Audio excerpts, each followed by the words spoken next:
Começa agora o Mateada Podcast.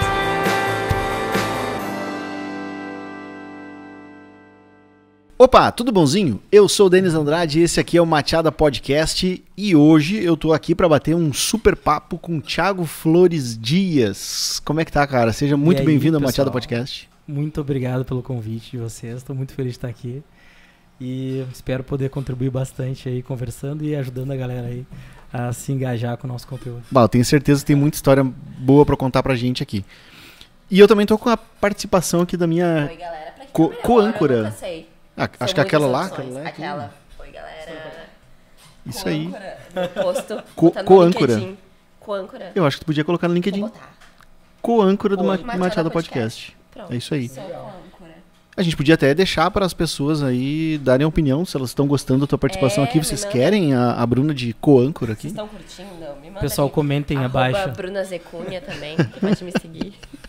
Ó, podia dar, né? O teu, Podia? Que você... Como é que faz pra te seguir? Tá, me segue no Bruna Zecunha ou... Vamos trazer... Tá, me segue aonde? No Instagram, Ah, Instagram. Bruna Zecunha, ou também tem um projetinho que eu tô tentando trazer de volta, erguer, @eibrunaCunha, que eu dou umas diquinhas. No Instagram também. No Instagram também, que eu dou dica de Facebook Ads, de Google Ads, Opa, pra quem tá começando. Ó, pega o embalo e fala o teu agora também. Vai. Então, pessoal, meu Instagram, tá? Na verdade, uma das coisas que a gente estava conversando agora há pouco é sobre como e o porquê que eu uso o meu nome com os dois sobrenomes, né? Thiago Flores Thiago Dias. Flores Dias, né? Porque ninguém usa isso. Eu vou repetir a pergunta que eu tinha te feito em off, favor, que é faça por que que tu é o único cara que eu conheço que usa 3 nomes, né? Como nome artístico. Porque todo mundo usa aí o Fábio Ricota, Ninguém usa 3 nomes. Né? Felipe Bazon, o Denis Andrade, a Bruna Cunha Bruna e Cunha. Thiago Flores Dias. Como tava contando antes aqui em off pro pessoal, a história começou lá quando eu trabalhava, fui o primeiro professor da escola do marketing digital, do Gessé Rodrigues. É um cara que eu tenho uma relação Super muito recomendado, boa, né? Os cursos dele são muito bons, até se quiserem conhecer, a escola do marketing digital. E quando a gente começou esse projeto, que é bem pioneiro, ele me questionava isso, né? Até porque ele usa o nome dele, Gessé Rodrigues, e por que tu usa Thiago Flores Dias, né? É muito grande e tal, é difícil de achar, é difícil de memorizar. E eu disse assim, cara, é que é uma questão muito pessoal minha. Meu pai tem o sobrenome Dias, minha mãe tem o sobrenome Flores, meu pai faleceu há muitos anos, né? E é uma boa lembrança que eu tenho do uso do nome dele. E se eu fosse decidir para ficar com apenas um sobrenome, ficaria com a da minha mãe, que eu acho que é mais... até pelos testes que eu fiz na época, é o que funcionaria melhor em termos de marketing. E eu resolvi não abrir mão de nenhum dos dois por uma questão de homenagem a ele. E aí até hoje eu uso.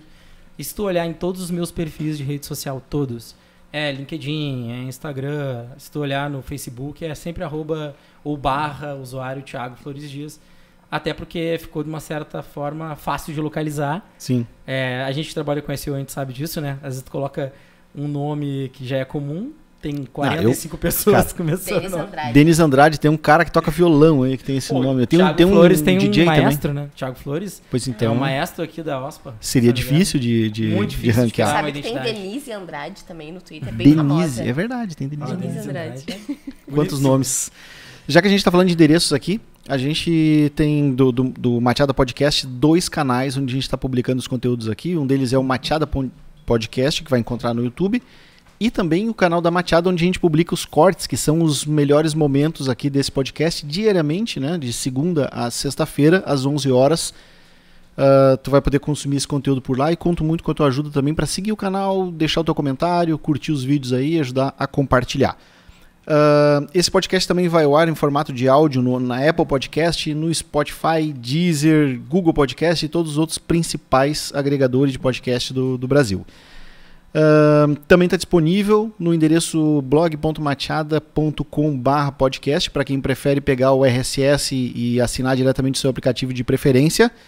E se tu quiser deixar algum feedback, dar alguma sugestão de entrevistados, alguém que tu gostaria de ver aqui batendo papo comigo, pode mandar um e-mail para podcast@mateada.com e também pode mandar para a gente uma mensagem de WhatsApp, tanto de áudio quanto de texto, para DDD 51 e o número 999-283800. Vai ser um prazer receber aí tua mensagem, receber a tua opinião, teu feedback sobre o podcast, tanto esse episódio aqui quanto todos os outros. Recadinhos dados. Vamos lá. A gente vai começar a falar do quê? Do teu cachorro, cara. Tem um cachorro que eu... Tem um cachorro que eu adoro, o Samuel. Samuel tá com 6 anos agora, é um Golden Retriever. Ai, meu Deus. E ele é realmente a única coisa bonita. Quando eu chego nos lugares com ele, ele chama bastante É uma boa desculpa, uma boa razão desculpa. pra quem não te segue ainda. Sim, pra me seguir é seguir meu cachorro. Teu teu conteúdo cachorro, é o né? cachorro. Não, o cachorro tá lá e faz Tá lá. parte. Ai, já Meu tô- conteúdo, já tô seguindo na verdade, aqui, eu ó. deveria criar um destaque e tal. Eu não tô Só profissionalizando cachorro. muito o meu Instagram. Porque se eu fosse esperto, eu teria um destaque só em função do Samuel. Porque o Samuel realmente ele é Não, um e o cachorro nome, muito tu tá de bonito. parabéns, o nome tá É o muito nome, eu gosto muito desses nomes assim. Não, E Samuel é um bom agora eu nome. peguei mais uma cachorra, né? A Millie, que tá entrando na família agora. Que deve estar chegando pra mim na semana que vem. Que eu Millie? também- Millie é o nome dela, uma cadelinha branca.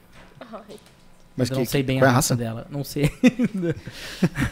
Ó, te Não sei disseram, direito. tipo, tem um cachorro aqui pegar pra ti. essa. Vai adotar? Tu tá adotando? Vou Ai, pegar ela tá pra mim. bom. Que legal. Mas assim, minha filha, eu tenho uma filha de 11 anos, né? Falando um pouco sobre mim, né? Minha filha, ela gosta muito de animais, adora cachorro, gato. A gente tinha uma gata também, que infelizmente fugiu pela 3ª vez. Eu já coloquei cerca pet, coloquei É, bicho livre. tela nas saídas. Não tem jeito, cara, ela foge. O gato é um bicho que tem uma vida meio dele, assim, né? É dele, não adianta. É, né? Só que a última vez que ela voltou toda lenhada, né? Voltou sem unha, voltou...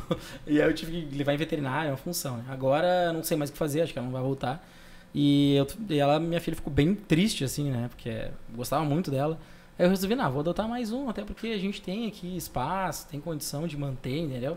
Porque eu acho que isso a questão da adoção, embora seja uma moda, que eu vejo que muitas pessoas fazem, tem que gerar muito em torno da responsabilidade, que eu acho que as pessoas não se preocupam. Muitos cachorros que são adotados, eles voltam para os tutores originais, principalmente que a pessoa desiste, né, do animal. Eu acho que isso é um erro, assim, eu acho que tem que ter uma preocupação muito grande na hora que vai adotar o animal. Da mesma forma que tu vai adotar uma criança, né? Não é um brinquedo, não é uma coisa que tu possa não é um usar. acessório, né? Tu tem que ter Acessório. como manter, como dar carinho, como dar atenção. Sim. A minha filha, na casa da mãe dela, né, que eu sou separada, na casa da mãe dela também tem 2 cachorros adotados. Então ela é totalmente bicheira, cachorreira, que a gente diz, né? E ela gosta desse lance de estar se relacionando com o animal o tempo todo, brincando, rolando, levando no parque, todo dia cuidar da comida. Ela gosta dessa função. Então, pra mim fica bem tranquilo, porque eu sei que tenho ela pra me apoiar Claro. depois. Mas Pra cuidar. e como é que tu faz com o cachorro durante o dia? Tu leva ele pra agência? Na verdade, eu tomei algumas multas lá por levar ele. Porque a agência Kaizen, Não ela pode? fica a agência ela fica num prédio executivo meio sério, assim, fica no The Walk, onde tem uma série de políticas lá. The Walk é o prédio onde fica a Fundação Getúlio Vargas. Fica bem na frente do prédio de Belas, tem aquela rampa, sabe? Tá, pode crer. E eu sempre levava escondidinho ali pela garagem, né? Ele vinha comigo de carro. Aí eu subia, ele super educado, né? Ele senta, passa, ele nunca anda de guia, tá sempre caminhando do meu lado, sem guia. Aí um dia, numa câmera, eu recebi uma advertência, que virou uma multa depois. Mas porque recebeu a advertência Porque ele não pode entrar no prédio. Nem Por com mais guia, nem sem guia. Não pode. Isso são umas coisas que eles têm que mudar lá, na minha opinião. Pois é, não Que é tem bem como errado. abrir uma conversa sobre isso. É que eu vou dizer bem sincero. Alguns lugares não tem um diálogo muito aberto para esse tipo de coisa. Eu acho errado, mas também eu tenho que focar no meu negócio lá. Eu não tenho muito que ficar questionando, porque senão eu vou ficar querendo atrito com o vizinho e tal. Mas a visão que eles me passaram é uma visão assim de não serem muito transigentes com relação a ser pet friendly, né? E pra mim isso é bem ruim, tá? Assim, não concordo, mas é o prédio que eu tô hoje instalado, infelizmente. Tu escolheu pra lá, no final das contas, né? Quando eu escolhi eu não sabia disso, né? Até porque quando o cara vai mostrar a sala pra ti, a gente pegou um andar inteiro lá. Quando ele mostrou a estrutura pra mim, ele não falou que não era pet friendly, mas eu também não falei Também pra ele não que ia levar meu perguntou, cachorro. claro. Então eu não posso agora ficar reclamando dele. Mas Tu tá há quanto tempo ali naquela sala? eu tô há, deixa eu ver, 2019, desde 2019, acho que meio de 2019 mais ou menos, 1 ano e meio, acho. Mas tu falou que pegou um andar inteiro porque tem uma galera hoje trabalhando contigo. A gente tá hoje, a Kaizen, ela tá com mais de 50 pessoas. E aí pra te explicar bem quem são as pessoas, aí tem que contar uma história um pouco mais longa, né? Que é como a gente, de uma agência focada em negócios locais, a gente se dividiu em basicamente 4 negócios diferentes, né?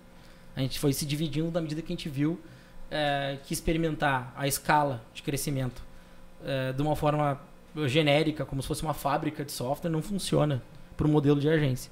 A gente teve que fracassar muito nesse modelo para poder entender que para a gente poder crescer, a gente tinha que compartimentar a empresa em divisões, né? Então, hoje a gente tem lá a Kaizen Small Business, que cuida de pequenos negócios locais e pequenos negócios. Às vezes os negócios locais são até maiores, porque, por exemplo, uma rede de concessionárias tem 20 bandeiras, então ela tem um FII mensal alto, ela tem uma verba de mídia alta. Mas ela vai ser atendida porque o modelo de negócio dela atendido é o de Small Business. E a gente tem a Kaizen Elite, que é focada em projetos de aí, atende a Unimed, atende clientes maiores, que é focada em performance para clientes maiores, com FII mensal mais alto, mas que demandam uma atenção maior. E aí, nesses casos, a gente formata squads, que são times, com um número restrito de contas e com analistas dedicados, né? Então, o cara que cuida da conta deles é um cara que cuida no máximo de 10, 15 contas para cada área. E nesse squad tem um perfil de cada área. Redator, growth hacker, um designer, tem um atendimento exclusivo. Então, esse modelo também está indo muito bem, graças a Deus. Mas é um modelo que roda totalmente separado do modelo de small business, senão não dá certo. Um terceiro modelo, que seria o modelo... Eu falei 2, né? Só pra foi 2. Eu sou ruim de matemática.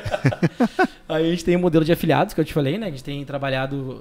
hoje está quase faturando a mesma coisa ou mais que a agência. Trabalhando com produtos como Monday, Pipefy, Pipedrive. A gente é parceiros globais deles. A gente faz toda a estratégia de captação, venda online dos produtos deles. E tem a Launcher, que é a nossa divisão de lançamentos, que hoje a gente está fechando 13 clientes de lançamento no total. E a gente tem um squad que cuida basicamente de lançamentos, usando formas de lançamento, método meteórico e outros processos de venda online focados em venda de infoproduto, que é um mercado totalmente diferente. Lá nesse squad tu vai ter um copywriter, tu vai ter redator também, vai ter que ter um redator publicitário, mas focado muito mais no produto em si. Tu vai ter um designer, tu vai ter um atendimento, mas tu vai ter um planejador de lançamento, que é o mais importante, que é um cara que domina o processo, implementa o processo e gerencia o projeto do início ao fim, entendeu? E como é que tu dá conta de cuidar disso tudo? Isso foi uma outra decisão grande, né? Porque eu falo, eu tô fazendo alguns exames médicos agora, e a médica me xinga pra caramba, né? Ela disse, cara, como é que tu ganhou 20 quilos, né, velho? Tu tá com um colesterol alto, tá todo arrebentado. Eu falei, cara, 20 eu devo a 7 anos de Kaizen, assim. Eu aprendi o que com os 7 anos, com o erro de quase me matar cuidando da empresa? É que a gente tem que abandonar o complexo de herói e aprender a delegar, né? Então, se hoje eu tenho uma empresa que é sustentável financeiramente falando e é uma empresa próspera, é porque eu trouxe pessoas para dentro dela que hoje tocam as áreas dela e a maioria deles são sócios, né? Porque quando traz uma pessoa e ela não é sócia do negócio, ela não tem um ganho financeiro efetivo se a empresa dá certo. Mas quando tu fala sócio, é sócio na prática mesmo, cara? Na prática, o cara eu peguei um percentual da empresa, mais um prolabore que justificasse um cara do talento daquela pessoa. Por exemplo, meu diretor de operações veio da Petrobras, é um cara engenheiro da Petrobras, não é um cara do digital, entendeu? É um cara que manja de processo e tal, e um cara desse tem que ter uma remuneração muito boa para poder segurar um cara desse. Então, o que eu ofereci para ele foi uma coisa que ninguém ofereceria no mercado dele, né? Além da remuneração alta, um percentual do negócio para ele tocar. E desde a entrada dele a gente conseguiu dobrar o faturamento em cima dos clientes, principalmente porque a retenção aumentou muito, né? Então, quando tu coloca uma pessoa-chave em determinados setores do teu negócio e tu sai daquele setor e cobra como gestor, a tendência, se a pessoa for um bom profissional, né, é que o negócio vai dar certo, né? Tem um risco como todo negócio tem, né? Mas, assim, na medida que eu fiz isso, eu consegui abrir espaço para pensar outras coisas. Eu não poderia estar trabalhando com lançamento hoje se eu não tivesse ele cuidando da operação de small business. Assim como eu tenho o Gabriel hoje, que é um braço direito para mim na parte de elite, foi um cara formado por mim. Ele começou como estagiário meu, trabalhou lá no pessoal de e-commerce. Como é que é o nome? Acho que é que vende de e-commerce aqui, Continental. Isso. Chegou a trabalhar no Continental, trabalhou em outros lugares. Continental, Web Continental? Não, Web Continental. Web? Acho que trabalhou um tempo na Web, até como desenvolvedor ele trabalhou. Mas assim, resumindo... Então, Web Continental, a loja... Web Continental, é a loja ou a agência que tratava, não sei, um dos dois. E o que acontece? Então não é da Web Global, tá falando? Web Globo, pode ser. É que é tudo mesmo... Tá, então é um desses aí. Eu sei que eu formei o cara foi pra lá, se desenvolveu mais um pouco, entendeu? E voltou pra encabeçar esse setor pra mim de elite e tá dando super certo. Por quê? Porque eu precisava também de uma pessoa com uma mentalidade mais focada em performance, na parte técnica, para cuidar dos clientes elite. Porque os clientes pequenos, eles não têm uma demanda tão forte na parte de... Eles têm muito mais demanda de organização. Né? Eu preciso gestão, processo... Deixar tudo redondinho. Tudo redondinho, né? Hoje a gente está encostado no Gira como gestão de projetos. Eu estou migrando para o Monday. Como a gente tem essa parceria com a Monday me deu praticamente a licença completa deles, Pro. E é muito legal, né?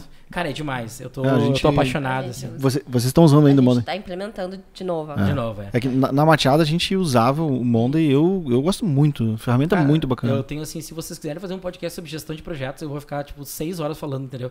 Porque assim, eu tenho MBA em gestão de projetos, né? Na FGV também fiz.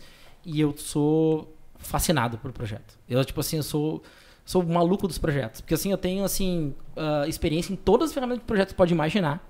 Eu tenho como fazer review e crítica de todas elas, entendeu?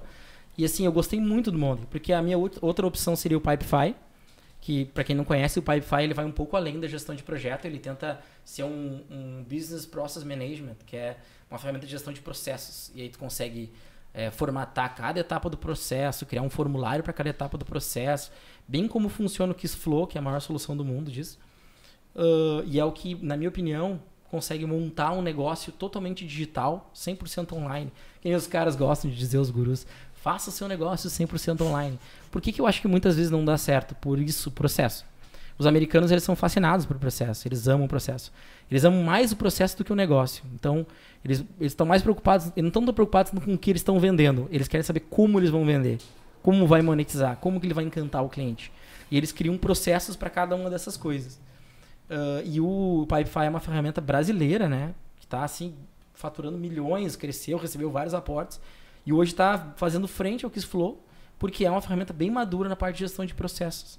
E ela funciona toda em Kanban, com automação de etapas de processo e customização de formulários. Acho que a gente conhece bem o Pipefy porque é concorrente da Agendor, que é do Agendor, legal. Que é um cliente que a gente atende. É que o Pipefy acaba sendo concorrente de todo mundo, por quê?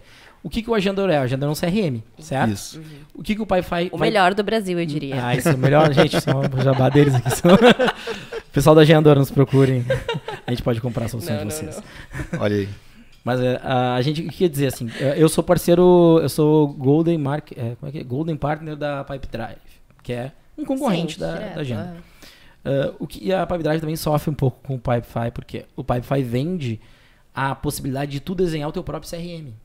Então tu vai lá dentro do Pipefy e tu cria o teu pipeline, customiza as etapas, todas as etapas de venda, customiza os formulários que tem que preencher, ele acaba no final ficando mais customizável, entendeu? Mas ele não é uma solução de fácil adesão aos vendedores. Eu não posso esboçar nenhuma... Não. Não, mas pode falar bem. Dizer o seguinte, o slogan da Pipedrive, provavelmente o Agendor trabalha a mesma metodologia, é porque é um CRM feito para vendedores por vendedores. Uhum. Então, o Pipedrive ele tem essa filosofia, por exemplo, que é a mesma coisa do Agendor, de fazer um negócio que seja orientado a atividades e seja fácil para o vendedor. Porque não adianta ter o melhor CRM do mundo e ninguém atualizar, né, cara? Uhum. Porque aí tu não tem informação nenhuma. E os maiores problemas que existiam no passado com os CRMs era isso. Tu tinha boas ferramentas em termos de relatórios e recursos, mas só que complexo de usar no dia a dia. Exatamente, o vendedor não queria usar. Eles mesmo não queriam usar. Eu não lembro mais, eu não sei mais como é que é, porque faz muito tempo que eu não uso, mas quando eu fundei a Mateada 9 anos atrás, me falavam muito, cara, Salesforce tem que ser, Salesforce é a melhor ferramenta que tem e tal. Contratei o Salesforce, cara, impossível de usar, velho. Eu ia gastar a maior parte do meu tempo aprendendo a usar a ferramenta. Cara, eu não tenho tempo pra isso, não vou ficar... Eu vou te dar um sinal agora. Sabe o que o Salesforce fez? Eu já fui na sede do Salesforce nos Estados Unidos, tá? Eu sou um cara de visitar as startups. Sabe aquele carinha que gosta de visitar startups? Eu sou bem o perfil. E aí eu fui lá e também fui a pedido de alguns clientes do automotivo, porque a Fiat do Brasil comprou a licença, né, a implantação da Salesforce. Então a Salesforce hoje ela não concorre com o Pipedrive, não concorre com a Agendor, porque não é um CRM easy to use, ele é um CRM de vertical. É um CRM que está combatendo, por exemplo, uma empresa que vende só CRM automotivo, que é todo customizado para o automotivo. Só que aí tu paga a implantação para eles, né? Tu tem que fazer um investimento grande em implantação e eles customizam tudo, integração com RP, etc.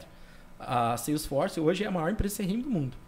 E o que ele está oferecendo mais risco para todo mundo desses mercados, que se tu pegar aqui, Montenegro tem uma empresa de CRM focada em automotivo. Aqui na região tu vai achar várias empresas. O próprio Vista, né, que é um CRM mercado imobiliário. Qualquer um deles, a solução deles é muito pior do que o Salesforce. E o Salesforce consegue integrar todos os recursos deles. Então acaba que, e esses sim, estão sofrendo uma grande ameaça Salesforce. A Salesforce não é ameaça para a Agenda, não é ameaça para o Pipedrive, porque são focados em empresas de consultoria, principalmente, e negócios, em pequenos negócios. Que é o cara que não precisa tanta customização de processo de venda, entendeu? Não tem que gerar uma nota fiscal automática quando o vendedor lança uma proposta, não preciso automaticamente baixar o estoque, entendeu? Isso vai ter muito mais vantagens usando o Salesforce. Agora, sinceramente, a 90% do mercado que está aí não usa uma solução tão robusta assim. Precisa ter alguém dedicado para implantação. Implantar e fazer a gestão do negócio. TI, né? No automotivo eles têm o gerente de TI, que ele é basicamente o cara que gerencia todos os processos lá e vai implantar a solução para os caras, entendeu? Das 4 áreas que tu falou na empresa, essa área é a que tu mais te Qual dedica, área? lá? De afiliados, tu diz? É. Sim, a área que eu mais gosto de trabalhar. Eu tenho essa fascinação, cara, desde que eu... Lá atrás, né? São dos pioneiros do Google Analytics, trabalhando com SEO também, com AdWords. A minha fascinação sempre foi fazer a venda funcionar automática. Eu não gosto muito da ideia da intervenção humana no processo de venda. Eu sei dos fatores psicológicos da venda, que a gente consegue trabalhar de forma automatizada, mas quando a gente chega na parte de escalar um negócio, é muito importante que tu tenha um processo que entregue isso mais do que um vendedor que entregue isso. Eu sempre gostei muito disso, então é a área que eu mais gosto. Embora, eu vou dizer pra ti, eu sou filho de vendedor, meu pai era representante comercial, né? Então, tudo que eu sei de venda, e até posso contar essa história pra você de forma muito aberta, e se deve a ele. Ele salvou a minha vida, meu pai, porque uma vez eu não sei se tu te lembra, eu tinha uma produtora chamada Beats. Ganhou 2 prêmios de publicidade, atendia Beats, Aqui em Porto Alegre também. Aqui em Porto Alegre. Eu tinha uma produtora de vídeo, de web, né? Porque se fazia site em Flash, essas coisas assim, né? Não sei se te lembra dessa época. Flash é eterna promessa. Não, mas tu não te lembra do Flash? Eu era programador Flash, claro. Não fala não. Não, mas eu ajudei a fazer. Eu nunca fui programador Flash, mas daí, quando eu trabalhava na Cappuccino, desenvolvia sites em Flash e eu fazia em PHP gerar os XML para ele ler os dados. Como é que chamava? Não era ActionScript. ActionScript? 1, 2 e 3. Isso. 3. Que consumia o XML para fazer integração com o banco, né? Sim, teve uma época, inclusive, que depois ele foi pro Flex, que é uma tecnologia que era praticamente fazer um RP em Flash, né? Flex, tu desenhava um formulário automático e tal. Era uma tentativa de fazer um Visual Studio em Flash, assim. Mas nessa época, né, eu trabalhei na Cubo, minha história começou lá atrás na G2. A G2 é uma agência que vocês devem conhecer. Sim. Atende Embraer, etc. Era uma agência bem grande, Bradesco e tal. E lá eu comecei, como um trabalho para poder me manter em Pelotas enquanto eu fazia Direito na faculdade, olha só. Tu trabalhava lá enquanto cursava Direito? Eu fazia Direito na faculdade de Direito, né, na Federal de Pelotas. E... A G2 tem escritório lá? Ela começou, a parte de operação dela sempre foi lá, desde o início. E aí lá o César Paz tinha uma unidade que cuidava da parte de programação, design. Porto Alegre era só a parte quase de atendimento no início, assim. E comercial, provavelmente? É porque era muito bom de conseguir programador lá, porque tinha o Cefet, que é o Centro Federal Tecnológico. E aí a galera, tudo de desenvolvimento, brotava lá do nada, entendeu? Aí essa galera que era um veterano lá, eu não era tão veterano assim, mas hoje eu sou, né? Mas na época não. Na época eu tinha 17 anos, não piar. Aí eu pensei, vou aprender a programar para poder conseguir um trampo para manter minhas contas aqui na cidade. E aí eu acabei nessa G2 aí, onde eu trabalhei. Mas tu tava lá em Pelotas pelo curso de Direito. Mas tu nasceu onde? Tu é de Porto Alegre? Eu não, eu sou de Camaquã, interior. Camaquã, interior do Rio Grande do Sul. Fica bem no meio do caminho, entre Pelotas e Porto Alegre, uma cidadezinha pequena. E aí, eu nasci em Santa Maria, mas fui criado nela. Também tem isso, a minha história. A minha história vai render uns 10 podcasts. Mas é assim, meu pai viajava muito, era gerente da Mercedes, então ele ficava viajando várias concessionárias do Brasil. E a gente mudava de endereço com frequência, assim. E aí, morei no Paraná, depois fui para Santa Maria, depois morei no Paraná, depois acabei sendo criado lá em Camaquã. E aí, em Camaquã, a gente não tinha uma condição financeira boa, eu tinha que me bancar lá, estudando. E não tinha emprego na cidade, cara. Pelotas era uma cidade horrorosa de emprego. Até contei esses dias história no Facebook. Que é uma cidade que parou no tempo, na época, em função da crise econômica e tal. E em função disso aí, eu acabei indo para a área de tecnologia, porque era uma solução para eu poder me manter. Acabou virando a paixão da minha vida, acabei me apaixonando por isso, né?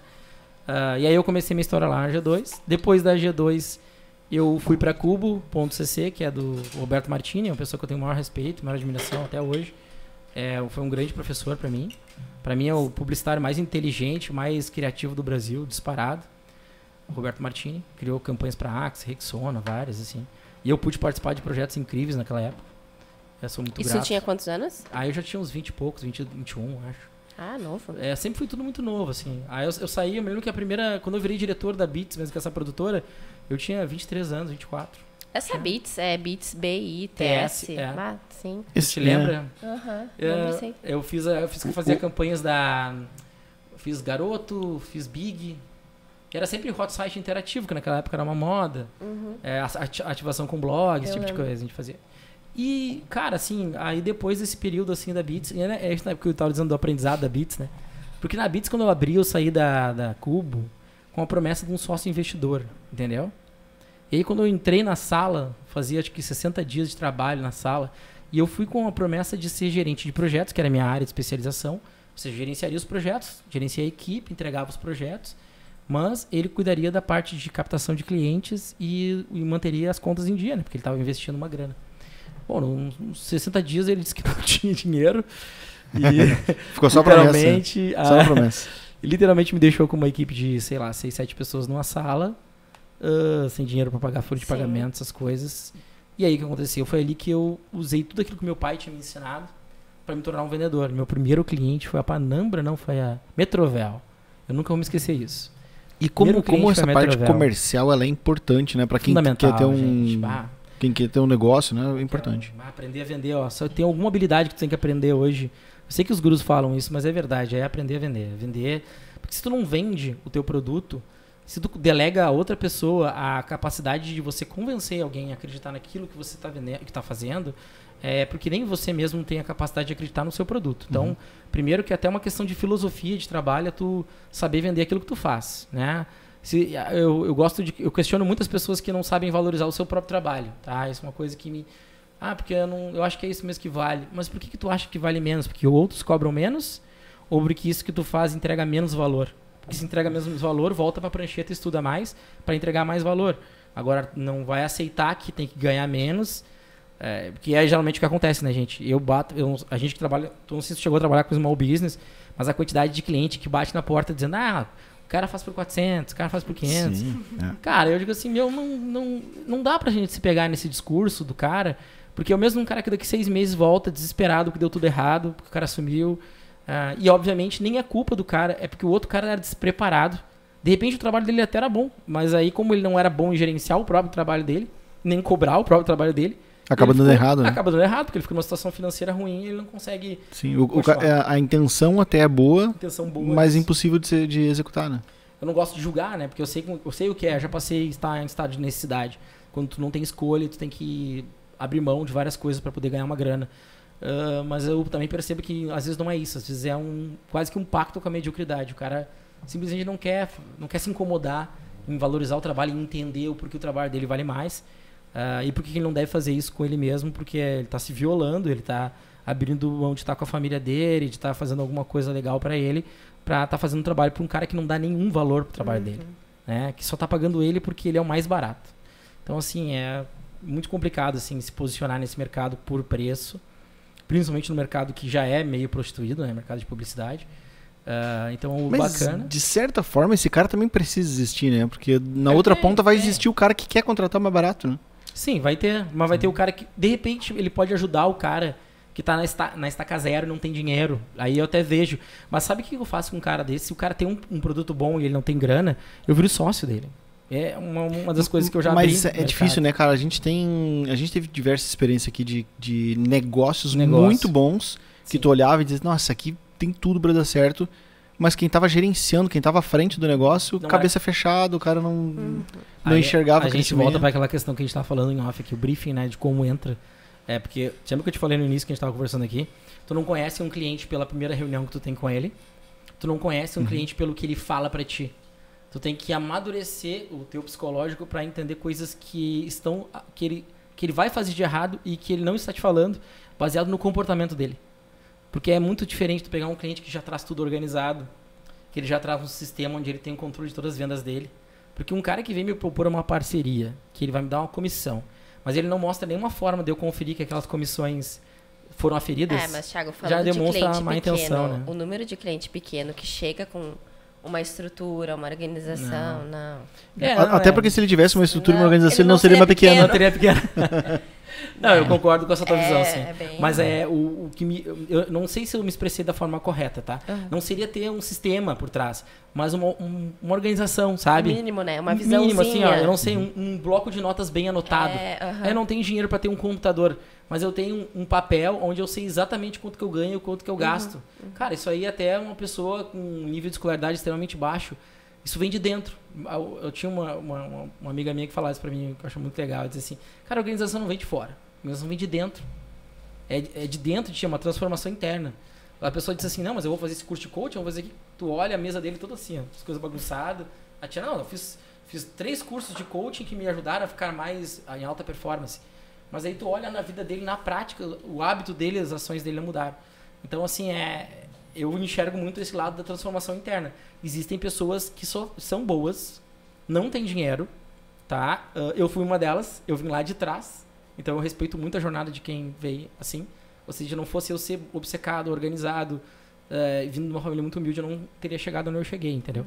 Então eu respeito muito a jornada do cara que tá nessa situação, e se ele vem e me propõe algo estruturado, organizado, mesmo que dentro daquela limitação que eu respeito dele, de ele não ter tido uma boa escola, não ter tido uma boa formação em gestão, entendeu? Mas existem bons profissionais talentosos. O que acontece muitas vezes também é tu pegar um profissional que ele é talentoso como profissional, mas não como empresário. E aí, nesse caso, ele tem que conseguir alguém que gerencie o negócio para ele. E isso é fato. Isso já aconteceu várias vezes comigo, do cara ser assim, talentosíssimo. Eu já abro isso na internet, né? Eu já recebi pela internet. Eu tenho um formulário na internet que eu mando para pessoas assim... Se você não tem dinheiro, mas tem um negócio que tem um grande potencial de lucratividade, preenche o formulário abaixo. Já fiz isso, já trouxe alguns parceiros assim.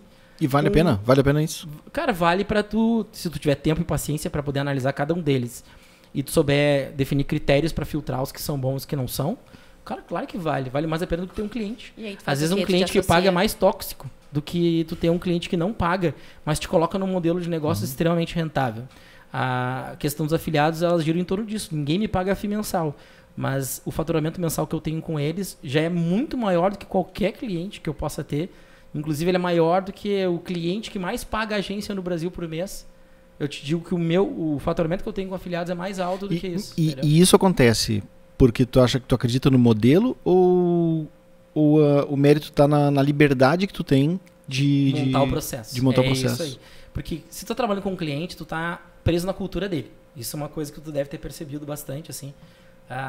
Hoje eu tô tendo uma situação, por exemplo, de um contrato de parceiro, que a gente tá tentando aprovar a peça e tal, e eu vejo que toda vez que eu digo, eu quero usar um copy mais agressivo, mesmo o cliente não tá pagando nada pelo trabalho da agência, só vai pagar o percentual em venda, ele tá querendo dar pitaco na arte, no texto, e eu tô batendo forte na questão de defender o meu trabalho, porque se não der resultado depois, quem arca com o ônus de ter custeado toda a operação sou eu, não é ele, entendeu?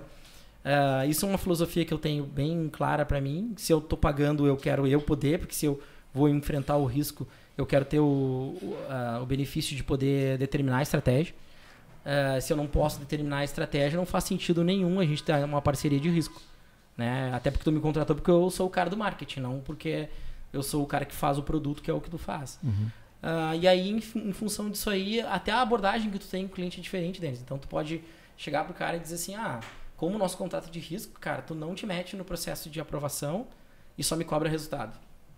Olha que palavra pesada, mas é o que, na minha visão, uma agência de performance deveria ser. A gente deveria, como agência de performance, no mundo perfeito... Mas é difícil de gerenciar isso, porque é difícil ter um cliente do outro lado que abra mão, né? Sim, é isso que eu tô dizendo, principalmente quando ele tá pagando, né? Quando ele tá te pagando no FII mensal, ele acha que ele te comprou a alma, assim. Mas até quando ele não tá pagando, o cara tem que ser... Ele tem que ser desapegado, né? De saber, tipo, isso aqui eu vou entregar na mão do Thiago, ele vai realmente fazer isso aqui, eu vou confiar nele. Confiança. A palavra toda é a que tu falou agora, sintetiza tudo. Confiança é tudo. E a confiança vem com o resultado, né? Então tu precisa de um tempo ali entre... Aí, o que vem antes? O ovo ou a galinha? De novo, vamos lá. Como é que eu vou gerar resultado para ele se ele não confiou em mim? Pois é, mas então tu tem um tempo... para poder apresentar esse resultado, mas naquele tempo ele tem que confiar. Porque se ele fez uma aposta comigo, ele fez uma aposta, vou te contratar, Denis, tu é o cara do SEO, que eu sei que tu é mesmo, e eu vou te contratar que eu tenho um novo produto meu, que é um site, assim, e eu vou te dar 20% da receita desse site. Só que nesses 3 meses é contigo, tá? Aí eu acho legal. Agora, se ele diz assim, não, mas eu quero que tu faça arte assim, eu quero que tu escreva o texto assim. Já muda o negócio. Mas pra essa confiança acontecer antes do resultado, aí a gente tem um outro ponto que é muito falado para quem trabalha no digital, que é o tal da autoridade. Autoridade, né? Eu não gosto de usar... Sabe que nesse caso eu não uso autoridade, tá? Porque aí eu vou te explicar porque a autoridade ela é uma percepção subjetiva do trabalho. Não sei se tu já leu um livro chamado Spin Selling. Já porque a gente contratou uma vez aqui a Exact Sales. Eu tenho Exact Sales lá. Tem? Tem. E aí a metodologia da Exact Sales é em cima do Spin Selling. Isso, eu tenho o livro, já li faz alguns anos. E tem uma parte do livro que eles falam um pouco sobre as etapas do processo de venda.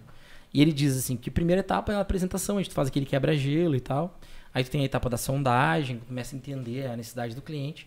E aí tu tem a comprovação, e eu acho que essa palavra é muito bonita. Demonstração da capacidade. Demonstração da capacidade não é autoridade. É tu provar pro cara, baseado naquilo que tu já fez, que tu tem condições de executar o projeto dele e que ele tem que confiar em ti. Se depois da demonstração de capacidade ele fechar contigo e mesmo assim ele ficar metendo putaco no teu projeto, é porque ele quer sabotar o teu projeto. E aí não dá certo. Ou até um cara que às vezes ele sabota tudo na vida dele, porque é burrice o cara sabotar o projeto que ele pode ganhar dinheiro em cima.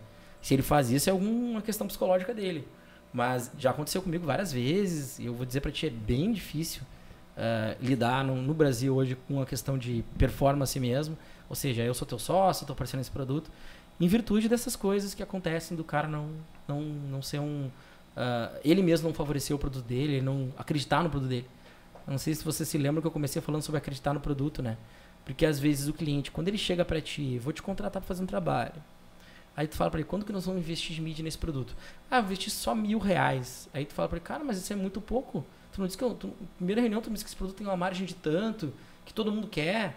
Vamos brincar agora um pouquinho com o produto. Pensa naquelas motonetas elétrica. Sabe? Que eu tô louco pra comprar pra mim. O que é a motoneta? É tipo uma moto elétrica, só que ela parece um patinete. Eu sei. Com uma roda mais larguinha. Uma roda mais larga, tá. assim, off-road, assim. Sei. Eu achei muito legal ver o que já tive vontade de comprar. Vontade, então. Vamos dizer que o cara que tem esse produto é o cara das motonetas elétricas, sei lá se é motoneta ou não.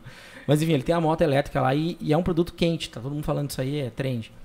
Aí, chega no dia de investir a mídia e ele diz que não quer botar mídia. Não faz sentido, cara. Pô, tu tá chegando olhando o produto do cara, mas essa merda vende, por que tu não quer botar, velho? Não pode falar palavrão aqui. Pode falar o que tu quiser. Tá aberto. Aí aqui é que nem rádio, pode falar o que quiser. Mas assim, aí o cara mesmo não acredita no produto dele, né? E aí ele tá me contratando no risco com ele e espera que eu acredite. Sabe? É uma falha de coerência que não é demonstrada na primeira reunião e que na maioria das vezes que acontece isso, gera uma rescisão do contrato por minha parte. Eu rescindo. Eu digo, não quero porque se tu não acredita no produto, me chamou no risco porque tu acreditava no produto. Aí agora tu não acredita no produto, cara, então acabou a parceria aí. Né? Eu não vou arriscar em algo que nem tu tá acreditando, né? Óbvio, não faz o mínimo sentido. E aí tu prova também que ele não quer que tu ganhe dinheiro. Porque esse é um outro problema que tem muito no empresariado. O cara tal do balde de caranguejo, que vê um caranguejo saindo do balde, outro vai lá e puxa. Que é a mentalidade de não quer saber o quanto tu pode gerar de receita para ele, mas sim o quanto tu tá ganhando em cima dele. E aí é uma visão extremamente medíocre, né? E acontece muito, pode ter certeza. Empresários grandes, gaúchos, chegaram para mim assim, perguntando quanto que eu faturava, perguntando quanto que eu ia ganhar em cima da margem de comissão. E dizem, cara, mas que diferença faz, né? Pra ti, qual faz diferença? Tu não tem essa comissão para pagar para quem te entrega a venda? Eu gosto muito de associar o meu trabalho a de um vendedor. O que eu faço? Eu sou um vendedor para ti. Só que a diferença é que eu não vou ter um custo fixo. Eu vou ter uma margem de lucro de tantos % em cima da venda. E esse é o discurso que eu faço com todo mundo, cara. Eu falo agora eu tô em negociação com empresas grandes de ensino que nem a Mentorando. Cara, é assim, ó, é tanto. Ah, mas eu não quero puxar, então me dobra a comissão que eu pago toda a estrutura para ti. Ah, tu paga, mas é o dobro da comissão. Ah, mas a comissão é muito alta. Mas então tu paga. Se eu tô acreditando no teu produto, por que tu não? Tá, mas uma pergunta sincera. Hoje, tu tem esse controle que tu falou pra nós agora, esse controle criativo, de ser mais agressivo nos clientes que tu tem? Que pergunta difícil. Alguns sim, alguns não.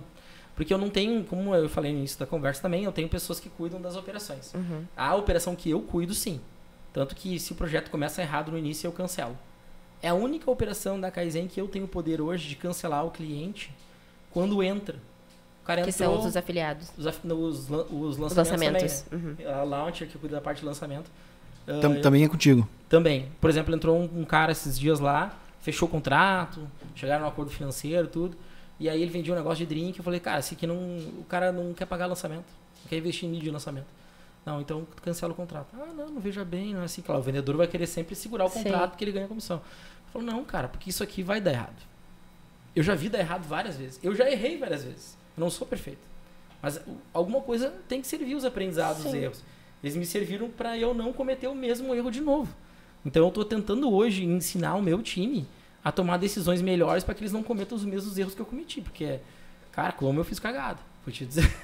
Eu falo isso com a maior tranquilidade. Assim, Mas acho que é natural do processo de aprendizado, né? Eu acho, talvez, mas eu acho que eu podia ter errado um pouco. Não, eu acho que faz parte dessa cagada. Hoje, quantos sócios tem lá?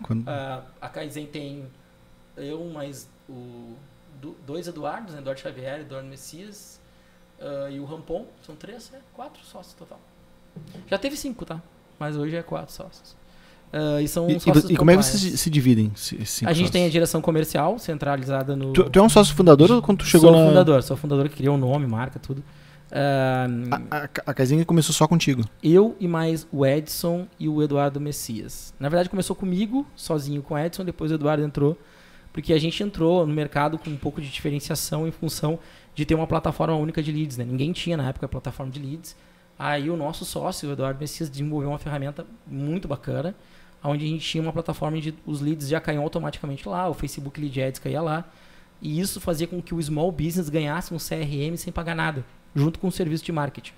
E aí, em função disso, a gente escalou o crescimento assim, a gente fechou com um contrato com a Italina, dava palestras para a Italina no Brasil todo, e as lojas da Italina tinham um convênio, basicamente, que a Italina dizia assim, ó, fecha com essa empresa, aí era a Kaizen, entendeu? E aí a gente tinha um contrato de mais... Então, a gente chegou a ter mais de 90 lojas da linha ao mesmo tempo. Dos 4 produtos que tu falou ali, dos quadrantes que tu divide a Kaizen hoje, o Small Business foi o primeiro, nasceu com isso. Foi o primeiro, nasceu. O que tinha do Elite na época que não era? Era a minha consultoria direta. Porque como eu era especialista também, então eu também, até para manter o meu padrão de vida, né? Porque no início a empresa tu sabe, né? Não tem condições de te manter. Ela mantém a equipe que tá ali. Se tu tá trabalhando como investidor, tu tem que deixar a empresa rodar até ela ter dinheiro para te pagar.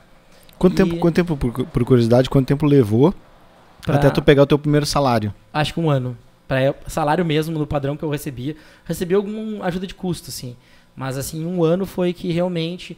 Eu primeiro fiz pagar o meu sócio, que era o sócio de operações, porque ele, sim, era programador, ele abriu mão da parte dele, do salário dele, para vir para cá, para Kaizen. E eu demorei mais para receber, até porque eu tinha vendido a minha parte da outra empresa que eu tinha e tinha uma grana guardada. E, tipo assim, uma grana grande, assim. Conseguia.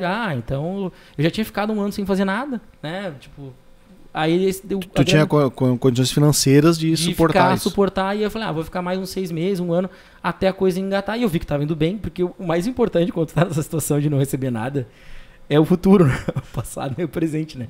Se tu tá olhando assim, eu olho o fluxo de caixa, a empresa esse mês tá faturando mais, ela tá dando lucro, né? Se ela tá nesse momento, assim, de crescer, show de bola. Se ela tá num momento de diminuir o faturamento ou não tá dando certo, tem que pivotar logo, né, cara? Porque uma hora o dinheiro acaba, né? Sempre, quem aqui sabe, já empreendeu, sabe que não tem como tu empreender se tu não tá pagando as contas em casa, né? Isso Mas eu levei 2 anos para conseguir tirar o primeiro salário. Mas teve um momento, que tem a ver com isso que tu tá falando agora, que eu tava vendo o negócio diminuir, perder receita, mas eu tava naquela fase da negação, sabe? Isso eu fiz muito. Mas agora isso aqui eu sempre consegui vender, não vai ser agora que eu não vou conseguir, né? No mês que vem eu fecho o contrato. Daí não vendia, passava mais um mês negativo, não, mas no próximo mês vai. E aí e até que chegou num momento que tipo, não é agora, ou eu corto o custo ou eu vou quebrar bonito aqui. E isso é uma coisa que tem que cuidar muito, né? Tu passou por isso também? Passei, inclusive na época da Beats, que era essa produtora que eu tive que virar vendedor. Precisava fazer xixi. Vai lá. Vai lá, tranquilo. Na época que eu tinha essa empresa, eu era totalmente imaturo para a parte de gestão. Eu era inútil na parte de gestão. Eu fui estudar depois gestão de projetos, fazer MBA e tal, já um pouco mais velho, né? Então eu era muito bom programador, era muito bom vendedor, mas não tinha a veia de gestão. Minha empresa quebrou. Em 2009, praticamente ela faliu mesmo. Assim, teve aquela crise, eu tinha um contrato bom com a Nike na época ainda. que me davam um FII mensal legal, mas não era contrato, era tudo por pitch, né? Eles te pagavam com pedido de produção para a agência principal e eu era um fornecedor da agência principal. E aí eu recebia aquela grana todo mês, aquilo lá pagava minha folha inteira. E um dia, pum, acabou a grana, não tem mais, e agora? E aí, o que eu vou fazer? E aí aquilo começa a girar, demite 1, demite 2, demite 3, demite 4, demite 5, quando vê, o mercado tá todo falando, tu tá demitindo todo mundo. O que tá acontecendo aí? Aí os caras já não querem mais te contratar, entendeu? A pessoa que nunca teve nessa situação é difícil de contar, né? Mas é uma situação assim, quase tipo Game of Thrones, assim.